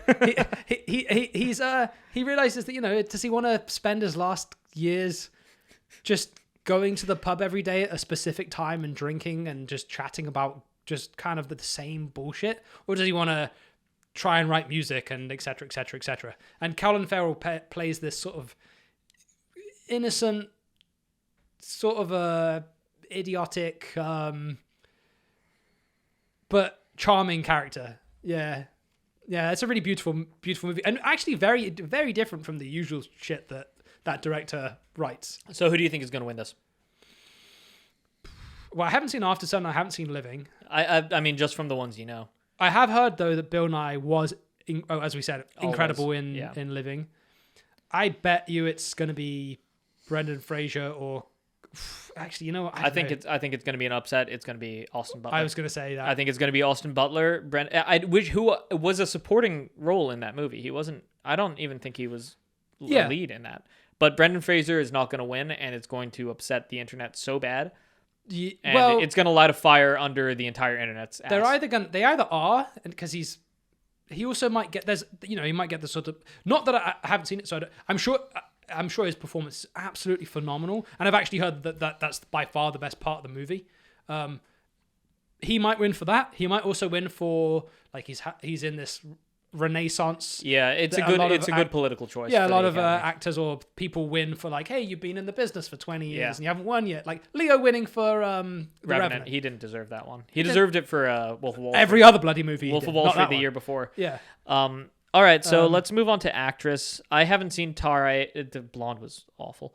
I haven't seen To Leslie. I haven't seen The Fablemans. Michelle Yeoh. So we got Cate Blanchett in Tar, Ana de Armas in Blonde, Andrea Riseborough in To Leslie, Michelle Williams in The Fablemans, and Michelle Yeoh in Everything Everywhere All at Once. The favorite right now is Michelle Yeoh in Everything Everywhere All at Once. I think it's going to be Cate Blanchett in Tar, just because Cate Blanchett is Cate Blanchett and she's fucking awesome. Also, she has won before, but she won like 8 years ago. Also, because I don't think the Academy wants Everything Everywhere All at Once, which is a small movie, not to win everything, but just to sweep the acting categories, which it very well might do. I mean, hey, fucking Lord of the Rings did it. Yeah, but that was a third movie. Still, that was the third movie after the first two didn't win shit. Like you couldn't those movies are amazing. Yeah. But if you look at the Oscars, the stuffy and you know, that movie was so goddamn good. It broke through. Everyone was like, "Yeah, you got it." You know. Yeah. I think that I don't think that kind of filming undertaking had happened yet in the film business. I'm not sure, but the back-to-back shooting and like the scale of the production. 3 or 4 years, it was huge. It was, and also was it the biggest budget ever at that time? Probably not, but like it was like 300 million or something. It was a lot of money. Yeah. All right, so I think it's between Michelle Yeoh and Cate Blanchett just by buzz. I've heard good things about Michelle Williams. I don't understand why any actress was nominated as a leading role in that. To be fair. I don't know why Ana de Armas was even nominated here. I feel like Michelle Williams should have been nominated for Best Supporting. She was fantastic. I think it might be either screen time or contract, or even just that she was the Best Supporting role was. She's absolutely incredible, but the movie's about the kid. The kid. Right? Yeah. The movie is about the kid, and the mother. And Michelle Williams is absolutely amazing. Some of the stuff that she conveys is great, but best leading. So I think it's Michelle Yeoh or Cate Blanchett. Ana de Armas, crying is not the. I think she's a fantastic actress. Ana de Armas? I do. Yeah, she's great. She's fantastic, but crying for 2 hours, I think almost 3 hours, is not worthy of an Academy Award if all the crying is the same crying. There's no range of emotion in that film. She can't do the accent to save her life, which is fine, but like was she even trying? I don't think she was. She was. There's scenes where she's got it and scenes where she doesn't. Oh, I thought they were just doing a reimagining where Marilyn Monroe was. No, Cuban, Spanish. I'm not sure. She is Cuban. They're still doing. It's the same. It's Marilyn Monroe. Like it's not supposed to be a different version. Ana de Armas has got the it factor. Like if you go back to the like old 50s, 60s, 30s movies. Yeah, she's got that. She is a like. She's got that starlet. Starlet is the word, right? Yeah. Yeah. She has it. She's a. But I was reading a Reddit thread earlier about how. A lady was talking about like how I just don't get Ana de Armas, and then she asked any of her male friends, and they were like, "I don't care what the movie is." I'm gonna watch it. Yeah, no, she's just got something about her. She's got that je ne sais quoi. Yeah. Directing. Well, I just going back to the category. I think Kate Blanchett or Michelle Yeoh. Yeah. Probably are the Michelle Yeoh might actually be a political pick. She's the Possibly. first Asian woman nominated in this category. Oh, really? Yeah. Interesting. So that may be an influence. Not to say that I think she deserves it less. She absolutely knocked it out of the park. Oh, yeah, in that no. movie. I mean... But she was not the strongest performance in that film. That is true. She's Short like round. the third... Short round It's between Shorty and it's between Stephanie Hsu, which we'll talk about in a second. Maybe. I think she was strong. That's not diminishing her quality. Because you have to throw everybody else. Then you have to those throw two other you have actors to throw are in just Jamie like Lee Curtis fucking again. up. I think you got to throw her in. If you on the set, you haven't watched it twice yet, right? I've watched it twice. You have? Okay, yeah. Okay, so what do you want to do? Directing, just go down. Let's down. make it quick though. Directing, Martin McDonagh for the Banshees of Inisherin, excuse Jesus me. fucking Christ. The two Daniels, Daniel Kwan and Daniel Scheinert, Everything Everywhere All at Once. Spielberg, The Fabelmans. Todd Field, Tar. And Ruben Östlund, Triangle of Sadness. Having not seen the last three, or having not seen 4 out of the 5 here, I'm sure Steven Spielberg did an excellent job directing, and given that this is his movie about him, he may deserve it as like a lifetime achievement thing. But on the other hand, the Daniels directed the shit out of this movie. Yep. The fact that they were able to keep their heads above water just trying to figure out what the fuck was being shot that day. Yep. If everything is in the same location, everything is the same actors, everything looks the same and feels the same, and they were able to make that multiple takes of the same scene but differently. From being able to low budget movie. Being able to pre-produce that and the scale. Going down, there's another category that I want that to stand out in. The fact that they were able to make that film make sense at all with the way it was written, because you could have written it differently and it would have been easier to make sense. Yeah. Right? But the fact that they made that legible at all makes them fully deserving of this award, not to diminish the quality of the other movies, which I haven't seen. I think this might be the toughest category, actually. Yeah. I do, because... I mean, having seen anything else by Martin McDonagh, great. Steven Spielberg, I don't even have to speak to that. I will say... What else has Todd Field done? I know his name. I know his name. I can't remember. And then Ruben Östlund, I've only seen The Square. I haven't seen... what's the other one he did? He's done multiple. He did Force Majeure. Force Majeure, that's the one. I would say I've seen Banshees, I've seen Everything Everywhere All at Once, I've seen Fabelmans, and I've seen Triangle of Sadness. I haven't seen Tar. I would say it's definitely between Everything Everywhere All at Once and The Fabelmans. Spielberg didn't win for last year, right? No, he didn't win. Who won Best Directing last year? I have no clue. I'm not going to look into it because it's just going to take too long. Yeah. And I'm already trying to figure out who Todd Field is. He's received 6 nominations. Really? Yeah. Let's see. Filmography. Start reading the next section. Well, I was just going to say, I don't think that Triangle of Sadness was great, but it wasn't as good as The Square. Still fantastic movie. I just thought The Square was just way better in terms, I don't know, just hit for me. And I think, prediction, who do you think is going to win this? For what? Directing? Spielberg or the Daniels, I think. Who? Which one? Out of the two of them? Yeah, who do you think? Oof, that's really difficult because one is a Lifetime Achievement Award in the Lifetime Achievement film. Well, I guess you haven't seen the movie, right? The movie was I'm sure it's phenomenal. I'm sure, and also it's for film people. Yeah, I think it's tough, dude. They're both. I think right up there. I having not seen it, but having seen Everything Everywhere, I think that just simply based on the caliber of directing necessary to make the movie make sense, the Daniels take it. I think that Fabelmans is going to win. I think Spielberg is going to win the thing. I think they're so hard to judge also, against wait, each other. no, I also want to say something. This is kind of a non sequitur, but I've seen people talking about the Fabelmans, and they're like, "Oh, he changed the name of the family, and that doesn't really reflect him. He could have just called them the Spielbergs, and it would have made sense." People aren't getting the pun there. His name is Spielberg. In Yiddish, a spiel is a long, drawn-out story with a moral ending. That's what a fable is. He named his fake family from the Spielbergs, meaning the storytellers, to the Fabelmans, meaning the storytellers. It's literally the same name. It's a pun. It's fine. Just move on. Yeah. All right. Actor in a supporting role. We have Brendan Gleeson. Not Donald. Yeah, not Donald, excuse me. Brendan Gleeson in Banshees of Inisherin. Brian Tyree Henry in Causeway. Judd Hirsch in The Fabelmans. Judd... That's also kind of lifetime achievement. Yeah.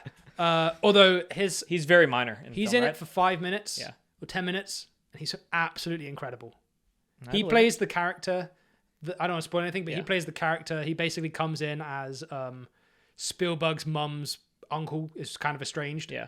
And just shows up at the house one day and stays a couple of days and leaves. But while he stays, he's the one that looks at Spielberg and goes, "You're an artist and you need to pursue this, or otherwise you can regret it for the rest of your life." I think there, just in terms of what I've seen of the movie, the trailer alone sold me when if somebody says says something to him and he's like, "Don't call it a hobby." Yeah. And like the something about the musical swell and the intensity with which the young actor delivers that line is like, whoa, what the fuck? Yeah. Anybody else could have made that moment, but nobody else could have made it as good. Yeah. Yeah. Which is a testament to his directing skill. For sure. Yeah.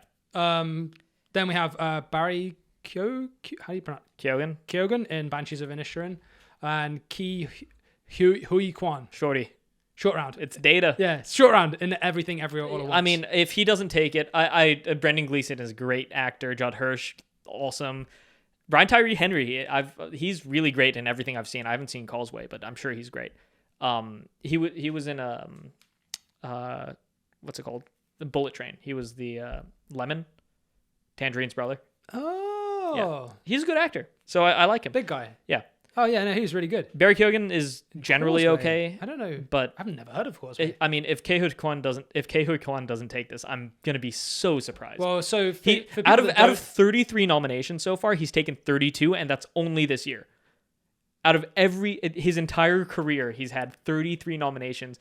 They all 33 nominations. They all came from this year, this movie, this role. Wow. It's his first time back. He is sweeping. He's got so much steam behind him. So for people that don't know, he's been out of acting for 20 years. Yeah. And he's been in fight choreography. Yeah, he's been in fight choreography. And so Everything Everywhere All at Once was originally written for Jackie Chan. Yeah. And well, Jackie Chan was supposed to be Michelle Yeoh's character. I think. Yes. Yeah. And instead, they kind of did some. They flipped it, fuckery, and I think the film is stronger for that. Way stronger. I don't think it would have been a Jackie Chan movie, and it wouldn't have been. I think that the subversiveness of Michelle Yeoh's character being very brash and hard-headed and hard-hearted, versus Waymond being such a sweet, kind, caring, quiet individual. Yep. I think if that dynamic was swapped and it was a man and a woman in the opposite positions, I think the movie would have been a lot less interesting. Yeah, I think that there would be way less to say, and a woman delivering a line about kindness is how I win, I don't think that would have landed as strong. Just because that would feel very hackneyed and very middle of the road and kind of stereotypical. Mm. Not saying that it is the way that it should be, but that's the way it is those perceived. Characters are normally because those characters in films are usually portrayed like that. The woman is the kind one and the man is the strong one, and this is such an inversion of that. Yeah, I see that. One of the best things I've read regarding his performance is about that line. Somebody on fucking Reddit posted it, where you remember the part where he's standing outside in the rain and he's smoking. Yeah, and he says businessman. And he says in another life I would have just liked doing laundry and taxes with you. Yeah. And when he said that, was he speaking English? No, he wasn't. But in your mind, do you remember him speaking English? Yeah, I do actually. Yeah. That is a testament to the writing of the film. That is a testament to his acting. That's a really good point. Yeah. Yeah. Wow, I didn't think that about that line yeah. is such a standout moment in the film. And if he had delivered it any differently, if the Daniels had directed it any differently, if it was written differently, I think it would be a much weaker film. Wow. Yeah. I mean, the movie's just so tight. I'd be surprised if he doesn't win. I haven't seen the rest of the films, but like I just can't imagine anything standing up against that. Plus the underdog story. Yeah. He's literally been the underdog his entire career. From the start. I mean, Shorty had an uphill battle to fight, being the teen or the kid's sidekick in an action movie. He hired a bunch of different. He took it really seriously. He hired a bunch of different people. He hired I think one of them was a movement coach. Yeah, and the movement coach said, "Okay, read the script. Said there are you're three animals in this. Yeah, the businessman is a fox. The Wayman, the regular Wayman, is like is a squirrel. Yeah. And the multiverse hopping Wayman is an eagle. Yeah. And so apparently he went around his house like pretending to be animals. Pretending to be a squirrel, yeah. And he hired like a bunch of different people. His acceptance speech at the Golden Globes was the most heartwarming thing I've seen in a long. Oh man, that is a great. You need to watch it. Right. It's a great speech. Anyway, so that's who I think will win. Do you have any disagreement there? It's hard. It's hard to. He deserves it because he's in way more of the movie. Judd Hirsch, when I first saw it, was like, yeah, that's kind of weird. He's not in the movie enough to warrant winning, I think. Brendan Gleeson's fantastic. He's basically a leading actor in the movie as well. Yeah. But in terms of just how it made me feel, short round for sure. Go Shorty. Actress in supporting role. We have Angela Bassett in Black Panther, Wakanda Forever. We have Hong Chow in The Whale. We have Kerry Condon in Banshees of Inisherin. Jamie Lee Curtis in Everything Everywhere All at Once. And Stephanie Hsu, how do I pronounce her last name? Hsu, I think. Hsu in Everything Everywhere All at Once. So, interesting. 2 from Everything Everywhere All at Once. I hate this because, again, I haven't seen 2 of the 3 movies on this list, or 2 of the 4 movies on this list. But Stephanie Hsu, I mean, I hate to dick ride Everything Everywhere All at Once just on principle, but like it's hard not to. Yeah. Jamie Lee Curtis was perfectly serviceable, but I was legitimately upset when Stephanie Hsu was not nominated for the Golden Globe. Yeah, that pissed me off as well. Because she is such a strong show. I mean, at the start of this movie, definitely stubbed. Yeah, a total snub. At the start of this movie, I thought I was gonna hate the character. She's like emotionally small and closed off and whiny and quiet, and it just looks like she's gonna cry at a pin drop. And not to disregard the actress, but that type of character I feel has just been done to death. And usually they're very static through the film. And I've seen a lot of stuff in the last 3 years where there's just that character off to the side in the film. And about 1/3 into the film, literally like inciting incident, she becomes the object of the film. She becomes the entire reason the film has to happen in order to change a power dynamic. And she does such a good job of switching between this kind of soft, sad mode and this hyper aggressive, sassy, kind of bitchy, really, really fun character. And I don't know. Angela Bassett was good in Wakanda Forever, but I don't think that it's as dynamic of a performance, and I don't think it showcases her acting ability. Even though those are real emotions she shows, it's just, again, she's yelling loudly in a scene, and that's the showcase. Stephanie Hsu, from the start, that little heel click she does when Jobu Jokaki or whatever the fuck, whatever it is, when she comes in and she just walks with a tilted ankle and then snap, and when she reveals herself to her mom, it's just so aggressive and strong, and being able to switch from that to sad girl on a dime is I don't think you can exchange that. Jamie Lee Curtis is good, but come on. I think you could, when you think about the difficulty to play the role, I think they're comparable, because I don't think Stephanie Hsu did anything that was particularly more difficult than the other actors in this category. Yeah, it tastes so much. It's a little bit so off worse. compared to the other one. Yeah, I told you, right?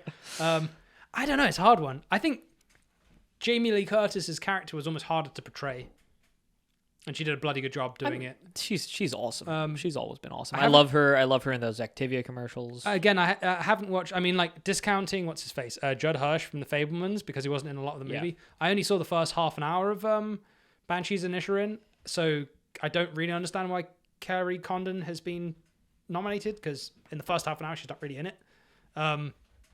The Whale I haven't seen, and Black Panther I haven't seen, but I've heard the internet seems to think that Angela Bassett's gonna win this category. That's what I've seen. I think the only reason she would win is lobbying and politics versus Stephanie Hsu, who I don't think they're gonna let Everything Everywhere sweep everything everywhere All at once. Animated feature film. Yes. So we have Guillermo del Toro's Pinocchio. We have Marcel the Shell with the shoes on, Puss in Boots: The Last Wish, The Sea Beast, and Turning Red. This is the rare case where I've seen all of them. Have you really? I haven't seen Marcel the Shell with shoes on. Actually, no, I haven't seen Puss in Boots all the way through. I haven't seen Turning Red either. So I've only seen the first 10 minutes of Puss in Boots: The Last Wish, and I can say without a doubt that it deserves either the top spot or the second spot here. I think it should win. I really, really loved Pinocchio. I think that as an animated film was really good, and as a Guillermo del Toro film was fucking excellent. I really wasn't that impressed with it. I loved it. I loved every minute of it. I was thoroughly enjoyed engaged. I was thoroughly engaged through it. I think it's like the familiarity with the actual Pinocchio myth does change the way that you look at it. To be fair, I was in a cheese coma the majority of the movie. Oh my god, that was an awful show. Yeah, just a little bit. You know what? That was the last podcast we did. The last podcast we did was right before we saw Pinocchio. Right before we had way too much cheese. Oh my god, it was so much cheese. We had so cheese and like charcuterie, and it was terrible. Yeah, delicious. Absolutely delicious. Yeah, but, no, yeah. I did not recover for a couple days. Driving home was rough. Yeah. Del Toro, Pinocchio, I think it's up there, but I think Puss in Boots it should win. Puss in Boots is fantastic. The Sea Beast was excellent. If you haven't seen it, you should. Yeah. Very good. Very, very enjoyable. Turning Red was pretty good too. I liked it. I love Domichi. I liked the movie itself. I loved Bao. I wasn't interested in Turning Red. Turning Red was really, really good and really well put together, but I don't think it holds a candle to the animation quality that's present in Puss in Boots, and I don't think it holds a candle to the heart and the kind of universality of Guillermo del Toro's Pinocchio. This is another interesting one. So animated feature film, how do you judge it? Are you talking about best movie that was an animation? Or are you talking about best animation in an animated feature film? This is such a hard thing to talk about. Yeah. Because animated should have its own categories, and that's why the Annie Awards exist. Because also you have, Guillermo del Toro's Pinocchio was some of the absolute best stop motion I've ever seen. Claymation or stop motion? It's the same thing. I think it was stop motion though, right? It's stop motion, Makes but they have clay elements. Yeah. It was shot. Was it shot on ones? I feel like it was shot on ones, right? I think they ramp the animation at certain points. It's really well done. I mean, it's fluid. It has a lot of heart. It is beautiful. Some of what they're doing with stop motion is, I have no idea how they did it. But Puss in Boots plays with frame rate a lot, and it does a really great job. Puss in Boots was spectacular.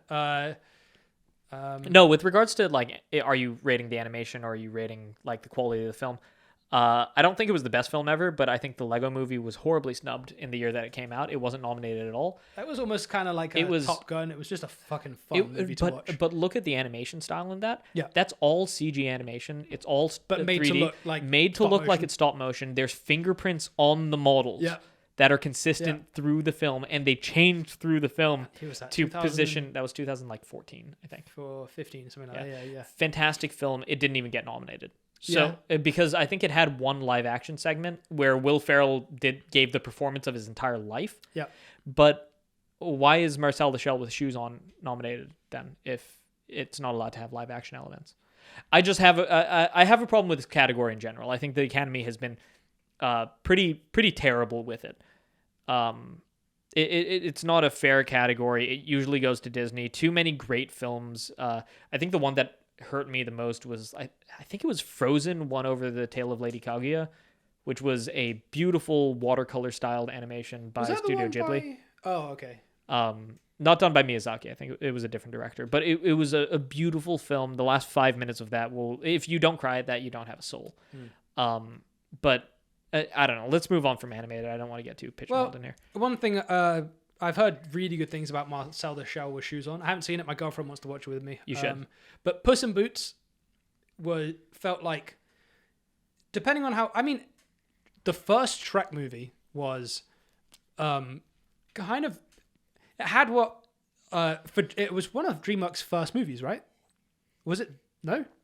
No. Really? What are you talking about? DreamWorks had tons of movies before that, but it was one of their first 3D films. I think it was their first 3D film. Oh, okay. So, yeah. But it had all these. It had such good writing, Shrek. Yeah. Where they took these fables and story tale. What story tale? What's the word I'm looking for? Fairy tales? Fairy tales, that's the bloody word. And fairy tales. And you know what it is, and they fuck with it. Like the gingerbread man. The gingerbread man. Yeah. And, I mean, all of it. In the writing. And Puss in Boots did the same thing very, very, very well. I thought it was fantastic. Look, I only saw the first 10 minutes on YouTube because they put out like an extended preview. I don't even need to see the rest of it. I know it should win. It deserves to win. But it'll probably go, my bet is it goes to Turning Red. Well, they also in Puss in Boots, they have this really interesting animation style where it's not fully Shrek 3D. Yeah. They mix it into it like this sort of painterly style, similar to like Spider-Man. Spider-Verse or Arcane, yeah. Which we've gushed about both, I think, on this. And just in terms of like, if you want, in terms of just picking a movie that was really fun to watch in this, I think Puss in Boots takes. I mean, that first like 10 minutes of the film is whoa. That Sea Beast was really cute. Awesome. Sea Beast was great and fun to watch. Yeah. I think all of these are worth a watch, though. All of these are worth a watch. Super strong category. All right, next is documentary feature film. I haven't seen any of these. I don't know whether I haven't seen. I usually watch the best one that comes out of here, and none of the other ones. Normally, I watch them all, but I haven't really heard of any of these, to be honest. I mean, that's the reason I don't watch them is because I don't come across documentary a lot in my life. I watched Honeyland. That was really good. Which one was that? Honeyland? That was, I think it was nominated last year. It was about like bees. Huh. Really, really good. You should watch it. You want to read? Okay, so it's All That Breathes, The Beauty and the Bloodshed. All the Beauty and the Bloodshed. All the Beauty and the Bloodshed. By Neon. It's good. Neon's great. Fire of Love, House Made of Splinters, and Navalny. I've heard something about. God. You know what? I'm actually surprised that what's it called didn't make it in here. What was the Bowie one? There was a David Bowie documentary that came out this year. And I'm surprised that didn't make it. What about the Beatles documentary? That wouldn't have made it. That's not a film. That's a 4-part series. All right. So if I had to guess, it's Navalny because that's a very political thing. I don't know the rest of them, though. Which one's Navalny again? I've heard of it, but I don't know why. I know the name. Yeah. Okay. It's a political name. Same. I've heard of it. All right. Mentioned. International feature. All Quiet, Argentina 1985, Close, AO, and the, say the name. Yeah, so and the Quiet All Quiet on the Western Front, German film. Argentina 1985 is an Argentinian film. You can guess it. Close is from Belgium. EO is from Poland. The Quiet Girl is from Ireland. I've only seen All Quiet, but Argentina won the Golden Globe, so that's my. That looks really nice. I want to watch that. Yeah. I don't know much about. I've seen All's Quiet, and yeah. So that's my. I have Argentina to watch on my list, and I just haven't got around to doing it yet. All right, writing, adapted screenplay. We already went through this in depth. But so who do you think is going to win? Jinx. Women talking. They have to give it something. I don't know what women talking is really about. It's about Mennonite women. It's in the black. Is that the one in black and white? Yeah. Looks really interesting. I think it's going to win just because it can't win any other categories. Or I don't think it can't, but I don't think it's going to. Because the competition's really strong this year. I haven't seen it. So of the three that I know, All Quiet on the Western Front, Glass Onion, Top Gun Maverick, I'd say adapted screenplay should be All Quiet on the Western Front. Yeah, I think if it's going to win something, it should win. Maybe it should win that. Yeah, I mean, not necessarily if it's going to win something, it could but win like cinematography. Top Gun Maverick, such a fun movie. Was it the best story in the world? No, it was really fun to watch the movie though. Yeah. And Glass Onion is just awful. So yeah, don't writing, original screenplay, Banshees of Inisherin, Everything Everywhere All at Once, Inisherin. Fabelmans, Tar, and Triangle of Sadness. Haven't seen most What do you want to win? What do you think will win? I want Everything Everywhere All at Once or The Fabelmans to win. Or Triangle of Sadness just because Ausland is cool. Yeah. Honestly, I wouldn't be mad if any of these won. But I think it's probably going to go to The Fabelmans or Everything. Yeah. Maybe Banshees. I don't know. It depends how the Academy's feeling this year. This year is one of those. Same with Triangle and same with Tar. It just depends on the feeling. This year is one of those years where everything's going to be an upset, but you can't really be that upset. Yeah. You know, because they're all bloody good. They're all great. Cinematography: All Quiet on the Western Front, Bardo, Elvis, Empire of Light, and Tar. Bardo. You think? Yeah. Maybe. I'm not really sure. If you want to piss a lot of people off, do Elvis. Most of it looked like... We're moving on to film editing. Well, just going to... Most of that looked like sort of VFX lighting to me. Yeah, a lot of like vignettes and... Fucking Butler. Film editing. Oh, this is a hard one. I mean, we got Banshees of Inisherin, Elvis, Everything Everywhere All at Once, Tar, and Top Gun Maverick. Who do you think should win? Well... No, it's hands down Everything Everywhere All at Once. Everything else is good in here, I'm sure, but Everything Everywhere All at Once, the amount of editing... That's making me nervous. The amount of editing, the amount of care that went into making sure that the movie didn't drag, that it was snappy, that it's set... Yeah, but thinking I just can't. I cannot. Can you imagine that in the hands of a worse editor? I agree with you. I totally agree with you. It must have been Top Gun doesn't even deserve to be in here. Great movie, doesn't deserve. Top Gun had great editing. It had good editing. You didn't notice the editing. It depends what you're voting on. Are you voting on the difficulty of the editing, or are you voting on just the editing to make a cohesive whole? Yeah. And I'd say that for me, Everything Everywhere All at Once nailed both of those categories.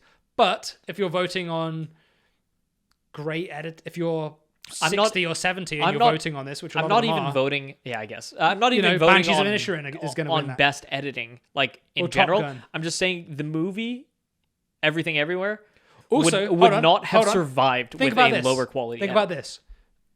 A lot of this isn't voted on because of what's best. It's because the people voting know the people that have been nominated. Yeah. How many people know the editor of Top Gun Maverick or the Banshees of Inisherin? Yeah. Versus Everything Everywhere All at Once. I get that. Or Baz Luhrmann. I mean, Elvis. If you're saying Everything Everywhere All at Once for fast, snappy, interesting editing, if you're a moron, you might vote for Elvis. Yeah, dude. You know what I mean? I'm gonna play the He's White scene right now. I've seen it. Here. Not for you, for the audience. No, they are not putting a colored boy on the hayride. That's the thing. He's white. He's white? What do you think, Texarkana? Shall we play for the 27th time?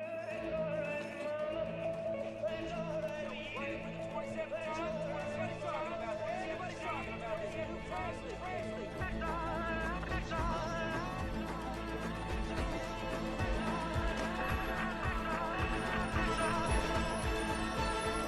He's white. All right. Because there's no way I know, anything that includes that scene should be nominated for editing. I know. At all. I get Hands down, period. But you see what I'm trying to say, right? You can't do it. You can't do it. You see what I'm trying to say? I get it. Everything Everywhere All at Once. But I'm saying that the narrative of Elvis would be the same narrative. The narrative of Everything Everywhere All at Once hinges on the editing. That's one of those movies where every single part of it is instrumental. They're all keystones to make the film work. If you remove one of them, the entire thing falls down. So we both agree that Everything Everywhere All at Once deserves the nomination. Deserves the win. Yeah. Who do you think will win though? Tar. Interesting. Yeah. You seen it? No. I haven't seen it. I've seen scenes. It's good, but I think it's going to win just because it's a. I'm going to go out on a limb. Very, very strong film. I'm going to go out on a limb and I'm going to say that Everything Everywhere All at Once is going to win for editing because it was so inspiring for filmmakers and just fresh and interesting to watch. You're a fucking idiot. I know. But I think I'm going to say it is going to win editing. Yeah. All right, this is going to age really well. Music, original we should go song. back and we need to... Yeah, we're going to... Does this mean I have to write all of these movies on the wall? Fuck no. We haven't seen half of the bloody things. All right. Music, original song. Applause from Tell It Like a Woman. Hold My Hand. Original score first. Oh, shit, I missed. Okay, never mind. Original score, All Quiet on the Western Front, Babylon, Banshees of Inisherin, Everything Ever All at Once, and the Fablemans. Fablemans, give it to fucking John Williams. This is his Lifetime Achievement Award. He's won like 5. But he's been nominated more than... I think he's tied for like total every bloody movie he's ever done, probably? Yeah. I don't know. Give it to John Williams. Did he win for Star Wars? Huh? Did he win any for Star Wars? Actually, I'm surprised Everything Everywhere All at Once is in it because it used Claire de Lune a lot, and the Academy has been pretty strong. No, but they had like, I mean, the original song, the ending. Yeah, no. It's a great song, but the Academy has been fairly strong about not allowing derivative scores into films. So the fact that Everything Everywhere Well, All at Once, no, Everything Everywhere All at Once uses Claire de Lune for like half the soundtrack. But it also has a lot of and its own music in it. Yeah. But what's the? This is the category that I would say there was another movie there was another movie like 3 years ago that deserved a nomination. It wasn't nominated because of that. Because I can't remember what it was. Oh, I know what you're talking about. It was like a huge thing where like why wasn't that nominated? Oh, because it used another classical Yes, we song. talked about this when we talked about 3,000 Years of Longing. I'm Yeah. trying to remember what that movie was that you said. I can't remember. But Anyway, yeah. So I think it's weird that Everything Everywhere All at Once is here, but The Fabelmans, I haven't even seen it. I'm sure the music is fantastic. It's not weird. The thing is with The Fabelmans is it has an original score, but it also uses a lot of classical music to classical piano pieces to great effect. So that's even weirder that both of them are nominated. Yeah. Give it to fucking John Williams, you cowards. But then you go to All Is Quiet on the Western Front. Really good. Great soundtrack, great score, but the score was 4 notes. Bah, bah, bah. 3 notes. I mean, that's why Batman's not nominated here. I'm surprised it made 3 nominations. Babylon, I'm not sure. That's a hard. How the fuck? Yeah, I'm not really sure how you judge that category. I would like Fabelmans. Just say which one you think is going to win. Well, Banshees, I can't remember the score from. I think Babylon, it's the Fabelmans. I haven't seen. I think it's the Fabelmans. I don't even have to listen to it. Fabelmans probably of those. Yeah. Of all of those, everybody's going to vote for John Williams. Not even a competition. Anyway, music, original song. We have Applause from Tell It Like a Woman. Hold My Hand from Top Gun Maverick. Lift Me Up from Black Panther Wakanda Forever. Natu Natu from Triple R. And This Is the Life. This is a Life from Everything Everywhere All at Once.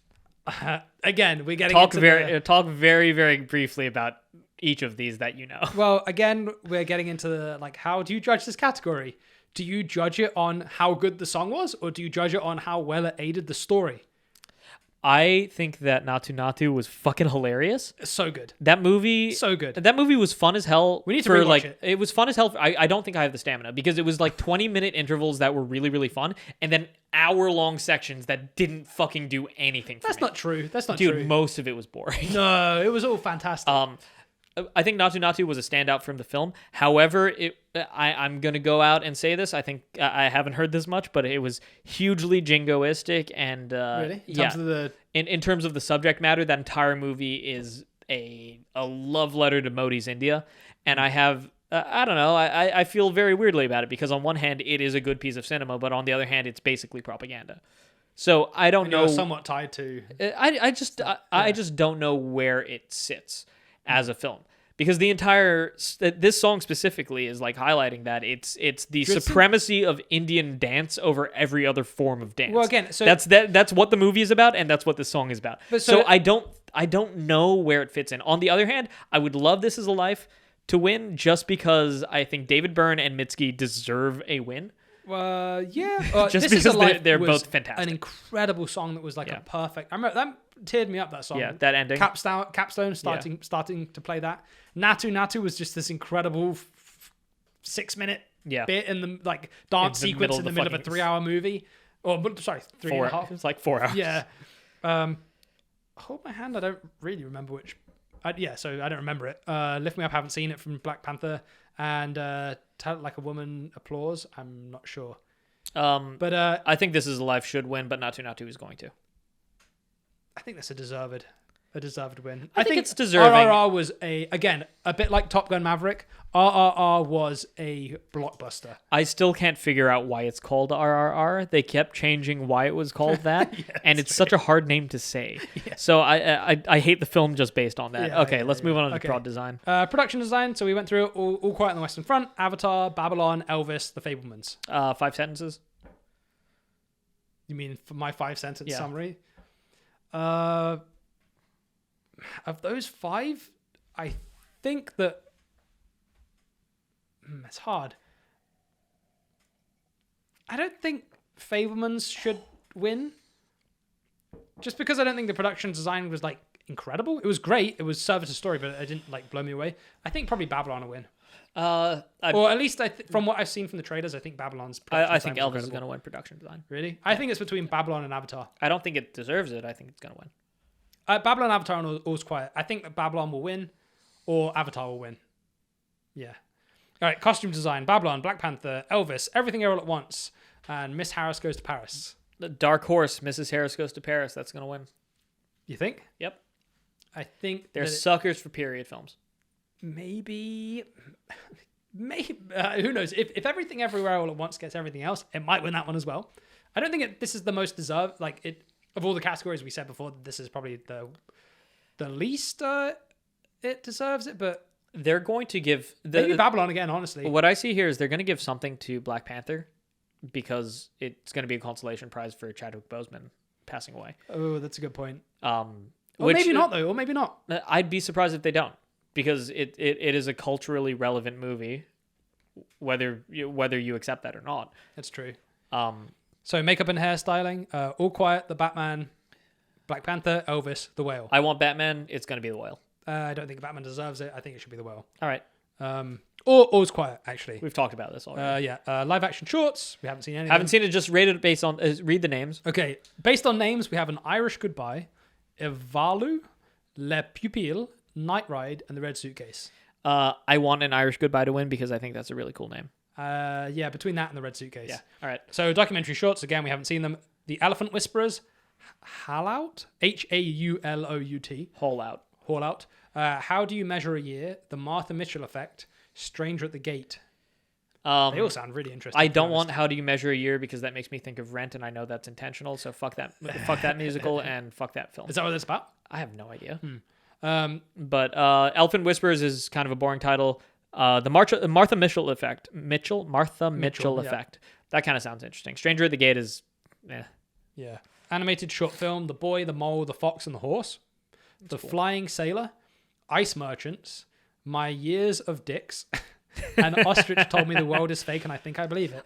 An ostrich told me the world is fake and I think I believe it. I don't even need to see the fucking movie to know. I want that. I want that to win. I am fascinated to know what My Year of Dicks is actually about. Also, actually, the one that got me the most is Ice Merchants. Yeah, that's what kinda is that cool. about? That's kind of cool. The Boy, the Mole, the Fox, and the Horse sounds like a fable. They all sound kind of cool, honestly. Yeah. The Flying Sailor sounds sick. All right. Sound. Well, of those ones, yeah, I'll go with Ice Merchants. You can go with An Ostrich. An ostrich told me the world is fake, and I think I believe it. Sound. Just imagine sitting next to somebody.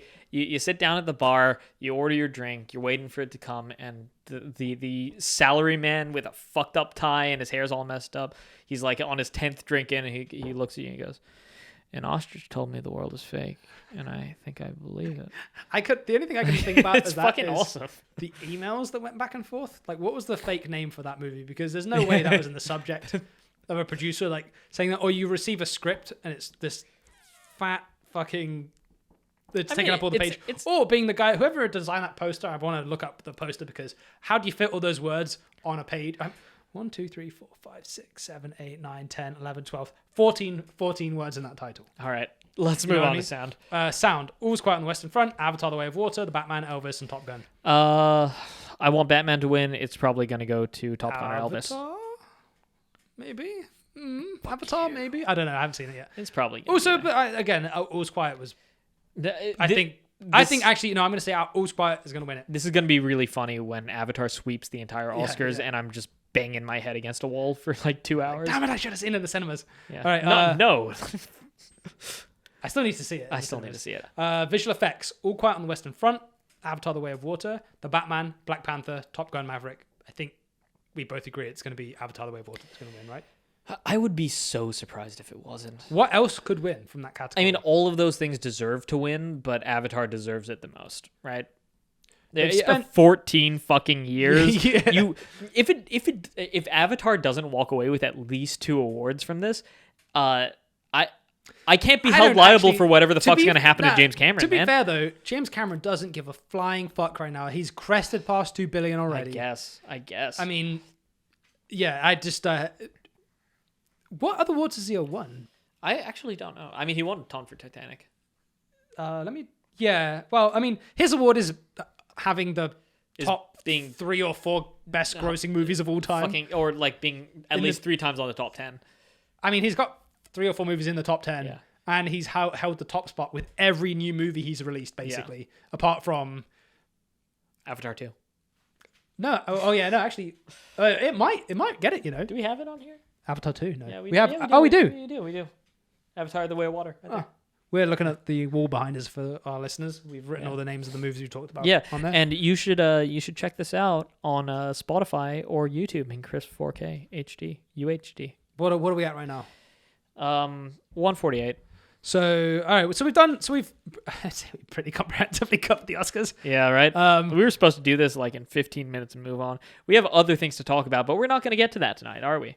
Yeah, probably not. We were gonna. Yeah, we can skip that one. We can skip that one. I mean, we can skip everything, right? Yeah, Should we just end it. We'll just do an Oscar episode. Yeah, we just do an Oscar episode. Well, this has been the Chicken Coop's Oscar Roundup. Yep. It actually kind of would have been great to have Jacob here. I wish he was here. Yeah, of because course. he would have had some great thoughts on all of these. Come back, Jacob. Where have you gone? Jacob, where are Jacob?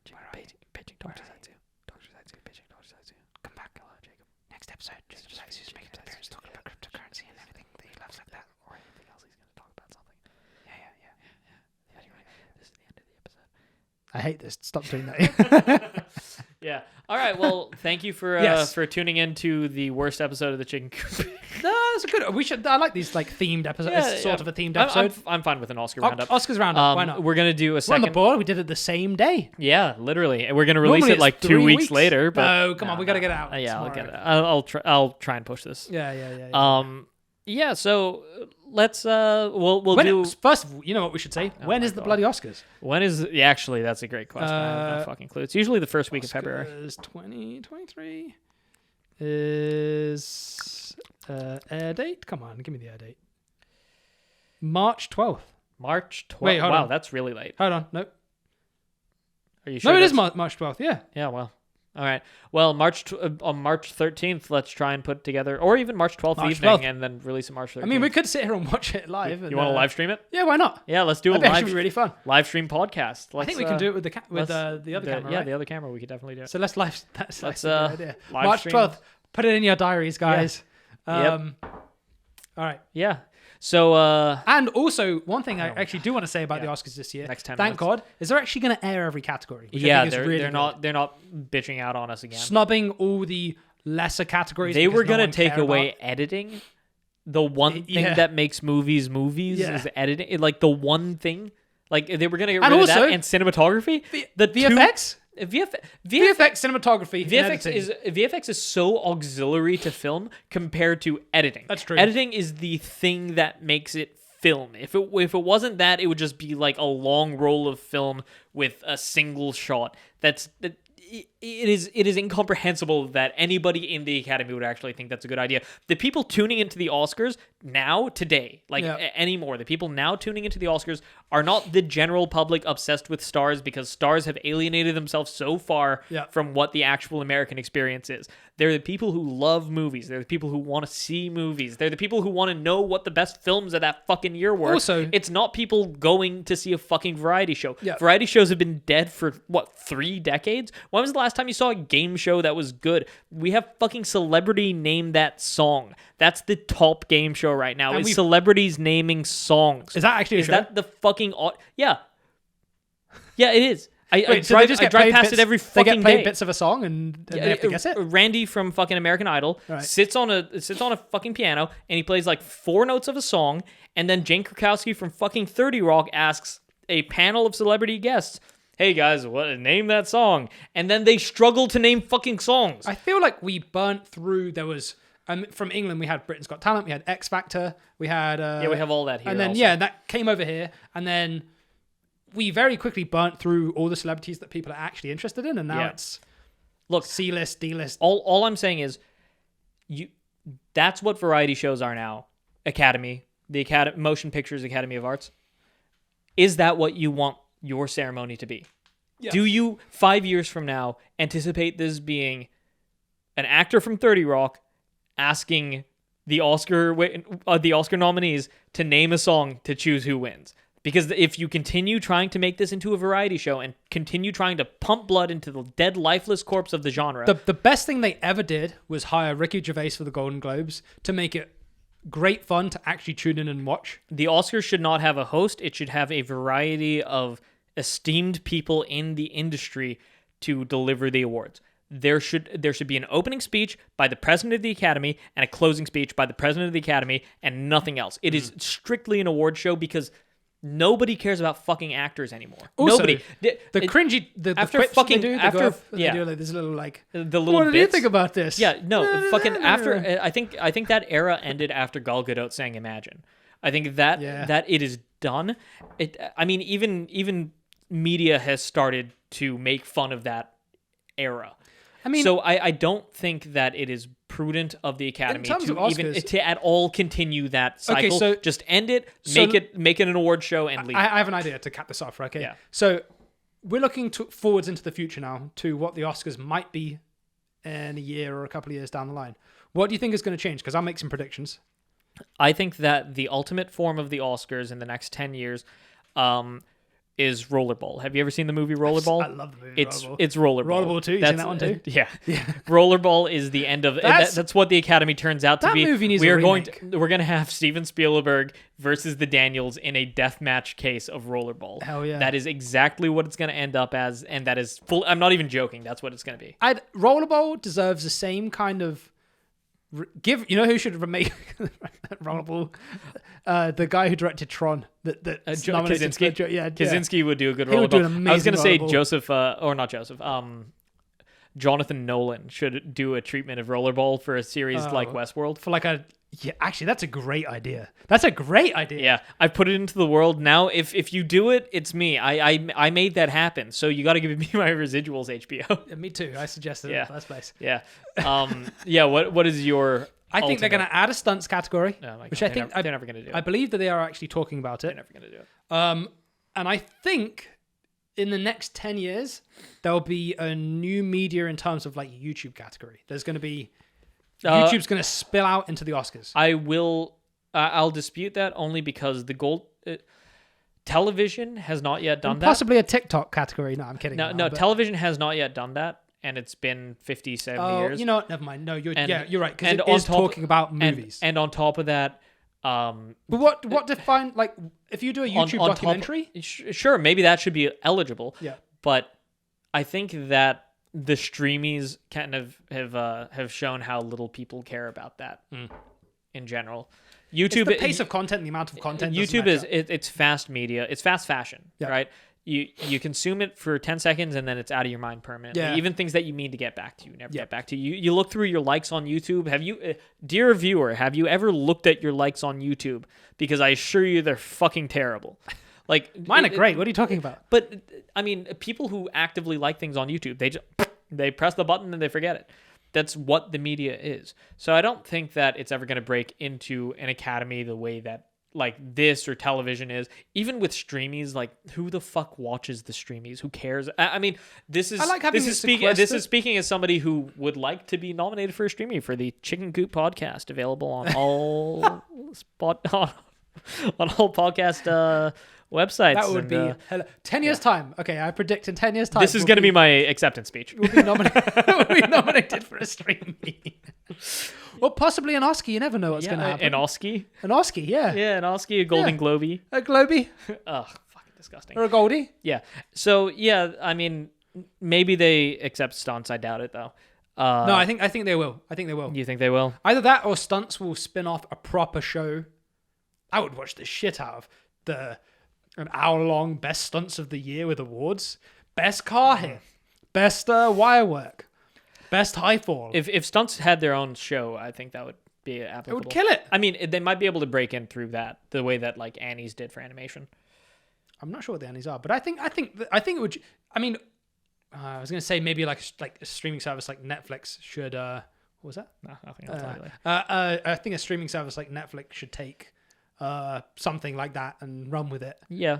Speaking of which, Netflix is doing something really interesting. Fucking Christ, I thought we would know podcast. Everybody listening to it. Netflix is doing their first live streamed event. Yeah, it's Chris Rock's new special, which is supposed to be just fucking an avalanche. Yeah. And speaking of, has it been a year? What did? It's been a year. There was the Oscars. The Oscars. So Will Smith's fall from grace. So. Which he wasn't nominated for Emancipation, so expect another event happening this year. Yeah. Can you imagine? Who would it be? And I don't. Jamie Lee Curtis There's stapling a piece of paper with an O to her forehead and attacking somebody.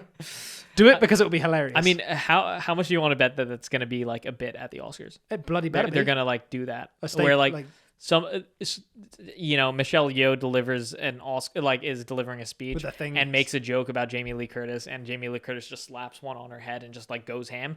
I think there's a non-zero chance that the Oscars tries to poke fun at it. Not just that, but the Daniels are pretty weird if you've seen their old stuff. I mean, in the music video, one of the many music videos they've done, but the Turn Up, Turn Down for What, right? The lead actor in it is one of the Daniels. Yeah. Yeah. So, and the other guy's in it as well later on. Yeah. All right. So what do you think? We wrap it up? I think we wrap it up. All right. Well, this has been the Chicken Coop Podcast Oscar edition. Thank you for joining us. Again, a little plug for the Butler, the app we're building. Download it at trybutapp.com. Search, save, and share all your favorite media. There'll be a new update out in a week or two that lets you add movies, TV shows, TV seasons, TV episodes, podcast episodes, books, games, and more. And join our Discord server. You can find the link below on in the podcast users where you can go to https://www.trybutlerapp.com. That is https:// Why are you doing this? www. No, download the app, join the Discord, help us make it better for you. Yeah, and I think that's about it. Thanks for joining us on the Oscar episode. And good night. And good night. All right, cheers. That's for the viewers.